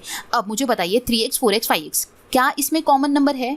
यस, इसमें कॉमन नंबर है। सब में देख लीजिए आप, x कॉमन है, x कॉमन है, x कॉमन है, तो हम कॉमन की जगह पे क्या लिखेंगे, x को लिखेंगे। इनटू अनकॉमन क्या है, 3 4 और 5, ये अनकॉमन है, 3 × 4 × 5, ठीक है। तो 360 इज इक्वल टू क्या होगा, x × 3 × 4 × 5। 3 4 5 का कितना होता है 20, 23 का कितना होता है 60, इधर क्या हो जाएगा 60x इज इक्वल्स टू 360। 66 जा होता है 360, तो x का वैल्यू कितना आ गया हमारा 6 आ गया, x का वैल्यू कितना आ गया 6 आ गया। अब मुझे बताइए एचसीएफ हमें पता करना था। एचसीएफ क्या होता है, common number, only highest common factor मतलब होता है HCF। और एलसीएम मतलब क्या होता है, common factor into uncommon factor, वो होता है LCM। तो मुझे बताइए कॉमन फैक्टर क्या था, x था, और x की वैल्यू क्या आई 6 आई, इसलिए क्वेश्चन का आंसर क्या हो जाएगा, ऑप्शन बी। आई होप आपको ये क्वेश्चन का आंसर समझ आया होगा। मैंने किस तरह आपको बताया, बहुत ही सिंपल क्वेश्चन था और बहुत ही सिंपल वे से मैंने आपको बताया। नंबर हमें 3:4:5 दिया था, नंबर ऑलवेज आधा अधूरा, सो हमने वहाँ पे x लगा दिया तो वो एक कंप्लीट नंबर बन गया। हमें एलसीएम मतलब पता है, LCM is equal to common into uncommon number and HCF is equal to only common number. ये चीज़ आपको माइंड में फिक्स करनी होगी। सो हमने फॉर्मूला लिखा, LCM is equal to common into uncommon. LCM 360 था, कॉमन नंबर सब में सिर्फ x था, क्या था x था, वो हमने लिख लिया, और अनकॉमन क्या था 3 × 4 × 5, वो हमने लिख लिया। उसको इक्वेट किया तो x का वैल्यू कितना है हमारा 6 आया। अब मुझे आप बताइए HCF क्या होता है, कॉमन नंबर होता है, और कॉमन नंबर क्या है x है, और x का आंसर क्या आया 6 आया। दैट मीन्स क्वेश्चन का आंसर क्या हो जाएगा, ऑप्शन बी इस क्वेश्चन का करेक्ट आंसर होगा। लास्ट क्वेश्चन है आज के हमारे सीरीज का, जो एग्जामिनेशन में पूछा गया सवाल है, और ये क्वेश्चन लास्ट नहीं आया था, ये इन बिटवीन क्वेश्चन पूछा गया था। तो मैं इस क्वेश्चन को देखते हुए मुझे ऐसा फीलिंग आ रही है, ऑप्शंस को देखते हुए, अब मैं आपको कुछ इंपॉर्टेंट चीज़ें बताऊंगी जो अच्छे से आपको सुननी होगी। ऑप्शन को देख के ही मुझे ये फीलिंग आ रही है कि ये आंसर जो आएगा ना, ये काफ़ी चीज़ें सॉल्व करने के बाद या फिर काफ़ी कैलकुलेशंस करने के बाद इस क्वेश्चन का आंसर आएगा। तो जब भी मुझे इस टाइप के ऑप्शंस और इस टाइप के क्वेश्चन का वाइब आता है, तब मैं उस क्वेश्चन में 1 सेकंड में शिफ्ट कर दूंगी नेक्स्ट क्वेश्चन की ओर, क्योंकि मुझे पता है ये क्वेश्चन मुझे आता है तो 0.5 मार्क्स मुझे मिलता है। मैंने आपको इन बिटवीन सेशन में भी कहा है कि 0.5 मार्क्स अगर मुझे 5 से 6 मिनट स्पेंड करने के बाद मिलता है, तो मुझे उस 0.5 मार्क्स का कोई मतलब नहीं है, कोई भी मतलब नहीं है। उससे बेटर है आप टेक्निकल के जो सवाल आपको आते हैं, जो कि एक क्वेश्चन 2 मार्क का होता है, शायद वहाँ पे 5 मिनट दोगे तो शायद आप 10 मार्क्स तक सिक्योर कर लो, और यहाँ पे आप सिर्फ 0.5 मार्क्स। तो सोचो कंपैरिजन कितना बड़ा है, 9.5 मार्क्स ज़्यादा ले सकते हो। कोई भी सेक्शन आप सॉल्व करो, इधर आप रीजनिंग सॉल्व करो या फिर आप टेक्निकल सॉल्व करो, कुछ भी चीज़ें करो, तो आपको 9.5 मार्क्स ज़्यादा इंपॉर्टेंट है या ये फिर 0.5 मार्क्स इंपॉर्टेंट है, ये आपको डिसाइड करना है। और इसी तरीके की काफ़ी सारी ट्रिक्स एंड टेक्निक्स मैं आपको ये वीडियो कोर्स में जो है ना, आने वाले डेज़ में जो हमने ये लॉन्च किया, इसमें सारी चीज़ें बताऊंगी। तो जो भी लोग मेरे साथ जुड़ेंगे ना, वो सारी चीज़ें ये जानने वाले हैं, उनको ये सारी चीज़ों का बहुत फ़ायदा होने वाला है, और डेफिनेटली उनको समझ में आने वाला है कि मैथ्स में हमें क्या चीज़ लेनी है, क्या चीज़ नहीं लेनी है, किसका कौन सा अप्रोच यूज़ करना है, कौन सा अप्रोच नहीं यूज़ करना है। ये सारी चीज़ें मैं बहुत ही डिटेल में बताने वाली हूँ, सो आपके लिए बहुत फ़ायदेमंद होने वाला है। तो यहाँ पे मैं ये कहना चाहती हूँ कि आप मुझे बताइए, कैलकुलेशंस इतना दिख रहा है। पहली बात, बहुत सारे स्टूडेंट्स को आता नहीं है। क्या किया उन्होंने, एक इक्वेशन दे दिया और x का वैल्यू दे दिया। ऑब्वियस सी बात है, अगर आप x की वैल्यू पुट करते हो सामने वाले इक्वेशन में, तो 102 इन ब्रैकेट 102 का स्क्वायर -6 × x का वैल्यू 102 + 12, फिर उसको सॉल्व करना होगा 102 का square minus something and something and something, तो आप उसको मल्टीप्लाई करोगे, डिवाइड करोगे, प्लस करोगे, माइनस करोगे, फाइनल आंसर करोगे, तो उसका आंसर आएगा 1,08,000। और एक और मेथड है, बता देती हूँ आपको, सिंपल सी मेथड, एक और मेथड है, सिंपल नहीं है वो भी कैलकुलेटिव मेथड है, जिसमें आपको अल्टीमेटली कैलकुलेशन ही करना है। क्योंकि मुझे बताइए एक 10,08,000 आंसर आएगा, तो ऑब्वियस सी बात है कुछ कैलकुलेशन करने के बाद ही आएगा ना, चाहे आप कितना भी इजी मेथड ला लो, कैलकुलेशन तो करना ही होगा। इससे कुछ भी आप लोगों को, आपका रास्ता नहीं है शॉर्टकट वाला, क्योंकि आंसर ही इतना भयंकर है। आंसर अगर 10, 5, 15, 6, 20, 30, 40, 80 रहता है तो हमें पता है कि कैलकुलेशन कितना करना होता है। लेकिन कैलकुलेशन अगर 10,08,000 का है तो ऑब्वियस ही बात है, इजी मेथड अप्लाई करो, डिफिकल्ट मेथड अप्लाई करो, अल्टीमेटली एट दी एंड जो है कैलकुलेशन करना ही है। तो मैं इस क्वेश्चन को अच्छी वे से आपको एक्सप्लेन भी नहीं करूंगी, क्योंकि मैं चाहती भी नहीं हूँ कि इस टाइप के क्वेश्चन आप अटेम्प्ट करो, अपना टाइम स्पेंड करो और आपका जो टाइम स्पेंड करके आप सिर्फ 0.5 मार्क्स लो। मैं बिल्कुल भी नहीं चाहती, और आपको ये रिकमेंड भी करती हूँ कि इस टाइप के क्वेश्चन आए तो बिल्कुल भी आपको अटेम्प्ट नहीं करना है। ये जो एग्जामिनर होता है ना, उसका ये स्ट्रैटेजी होता है, वो ये नहीं चाहता है कि आप इस क्वेश्चन को सॉल्व करो, वो ये चाहता है कि आप टाइम वेस्ट करो। बस उसका यही सिंगल स्ट्रैटेजी होता है, और यही स्ट्रैटेजी को लेकर वो ये क्वेश्चन को डालता है। तो जो बच्चा सिलेक्शन लेना चाहता है, जो बच्चा चाहता है कि मैं अच्छा मार्क्स लूँ, वो बिल्कुल भी ये क्वेश्चन को देखेगा और 1 सेकंड के अंदर में वो स्किप करेगा, बिल्कुल भी उसे सॉल्व करने की कोशिश भी नहीं करेगा। ठीक है, तो ये चीज़ आपको ध्यान में रखनी है। इसका सेकंड वे मैं आपको बता देती हूँ किस तरह है। जैसे आपको ये कंसिडर करना होगा कि एक मेथड तो मैंने बताया कि x का वैल्यू पुट करो, मल्टीप्लाई करो, प्लस माइनस करो एंड आंसर करो, आंसर आ जाएगा। ठीक है, टाइम लेगा, आंसर आ जाएगा। इसके बाद भी कोई स्टूडेंट चाहता है कि जिसको पेपर में कुछ आ ही नहीं रहा और जिसको कुछ नहीं समझ में आ रहा है, लेकिन फिर भी उसके पास वक्त बचा है, तो वो डेफिनेटली इस क्वेश्चन को सॉल्व करना चाहिए, क्योंकि आफ्टर कैलकुलेशन तो वो कर ही लेगा उस क्वेश्चन को सॉल्व। तो ये भी चीज़ें होती है कि जिसको बहुत सारी चीज़ें आ रही है, जो अच्छा कर पा रहा है, उसकी बात अलग है, लेकिन जिसको कुछ पेपर ही नहीं आ रहा है और उसको लगता है कि वैल्यू पुटअप करके आंसर आ जाएगा, एटलीस्ट मैं कुछ तो ले लूँगा, तो वो कर सकता है, उसके लिए मना ही नहीं है। बट जिन बच्चों को आता है, जो बच्चे अच्छी जगह दूसरी जगह मार्क्स ले सकते हैं ना, उन लोगों के लिए क्वेश्चन नहीं बना है, बिल्कुल भी नहीं बना है। ठीक है, ये चीज़ आपको समझ में लेनी है। ओके, सेकेंड में आपको ये बताना चाहती हूँ इसका कि आप लोगों को ये ध्यान में रखना है कि ये x है और ये x² माइनस 6x है, तो आपको ये ध्यान में रखना है क्या इसका क्वाड्रेटिक इक्वेशन बनाने के लिए मैं यहाँ पे +9 -9 अगर लेती हूँ तो अल्टीमेटली कैंसिल ही हो जाएगा, उसकी कुछ वैल्यू नहीं है, बट उससे हम इक्वेशन को ईजी कर सकते हैं और हम लिखेंगे +12। ठीक है, तो फिर क्या हो जाएगा x और ये x² माइनस 6x प्लस 9, ये इसका आंसर हो जाएगा x² माइनस 3 का होल स्क्वायर। ठीक है, x माइनस 3 का होल स्क्वायर प्लस क्या हो जाएगा -9 प्लस 12 कितना हो जाएगा +3 हो जाएगा। ठीक है, +3 हो जाएगा। अब आप इसको इक्वेट कर सकते हो, आप इसमें वैल्यूज पुटअप कीजिए, x की जगह पे आप डालोगे 102, x माइनस 3 मतलब हो जाएगा 99 का स्क्वायर प्लस 3, तो अब 99 का स्क्वायर निकालिए, उसमें 3 ऐड कीजिए और उसके बाद उसको जो है 10 आप 2 से मल्टीप्लाई करके आंसर निकालना होगा। समझ आया मैंने क्या बोला? ये जो इक्वेशन अपना बना x इंटू x माइनस 3 का होल स्क्वायर प्लस 3, ठीक है, इसमें हमने वैल्यू पुटअप की 102 इन ब्रैकेट 102 माइनस 3 कितना हो जाएगा 99 का स्क्वायर प्लस 3, फिर 102 99 का स्क्वायर मुझे निकालना होगा, उसमें +3 करना होगा, फिर मैंने +3 किया, ये जो फाइनल आंसर है इसको मुझे 102 से मल्टीप्लाई करना होगा और आंसर निकालना होगा, जो कि मैंने स्टार्टिंग में बताया। आप कितना भी इजी वे लो, अल्टीमेटली अगर उसका आंसर इतना बड़ा है ना तो आपको एंड में कैलकुलेशन करना ही करना है, आपको उसके लिए कोई भी शॉर्टकट नहीं है। सो बेटर है जिन लोगों को बाकी पेपर आता है, आपको कैलकुलेटिव ऐसे ऑप्शंस मिल रहे हैं और जो भी क्वेश्चन आपको इस तरह का लग रहा है उसको स्किप कीजिए और जो पेपर आता है उस पर फोकस कीजिए। ठीक है, इसी के साथ जो आज के हमारे 20 क्वेश्चंस थे जो आपके 2017 के पेपर में पूछे गए थे, वो सारे क्वेश्चंस मैंने कंप्लीट किए। आई होप मैंने आप लोगों को जितनी स्ट्रैटेजी, जितनी चीज़ें, जितने प्रॉब्लम्स पढ़ाए वो कंप्लीटली समझ आए होंगे। आप अगर वीडियो कोर्स ज्वाइन करते हो तो आपको काफ़ी बेनिफिट होने वाला है। मैं सारे टॉपिक्स को, मैं आप लोगों को किस तरह अटेम्प्ट करना है, कौन सा ईजीएस्ट वे है, ये सारी चीज़ें मैं आपको बताने वाली हूँ। मैं आप लोगों को लॉन्ग ट्रिक नहीं बताने वाली हूँ, मैं शॉर्ट ट्रिक से ही आप लोगों को, मतलब कि कौन सा बेस्ट अप्रोच रहेगा जिससे आप क्विकली जल्दी से आंसर निकाल सकते हो, ये सारी चीज़ें मैं आपको बताऊंगी। सो आपके लिए जो वीडियो कोर्स है वो बहुत फ़ायदेमंद रहने वाला है, जो कि आने वाले डेज में आपका मैथ्स का प्रिपरेशन करवा के देगा। सो आपको उसका फ़ायदा जल्द से जल्द उठाना है, क्योंकि आप लोग अभी एग्जामिनेशन के फॉर्म भर रहे हो। काफ़ी स्टूडेंट ने भर दिया होगा, कुछ स्टूडेंट्स अभी डेट जो है वो बस जाने ही वाली, तो कुछ स्टूडेंट्स वो फॉर्म फिल कर रहे होंगे। ठीक है, सो आप लोगों का जैसे ही एग्जामिनेशन का फॉर्म फिल हो रहा है तो सिर्फ फॉर्म फिल करके हमें बैठ नहीं जाना है, साथ ही साथ प्रिपरेशन करना है। प्रिपरेशन करोगे तो सिलेक्शन पाओगे, और प्रिपरेशन टाइम पे नहीं होता है, ये चीज़ ध्यान में रखनी है।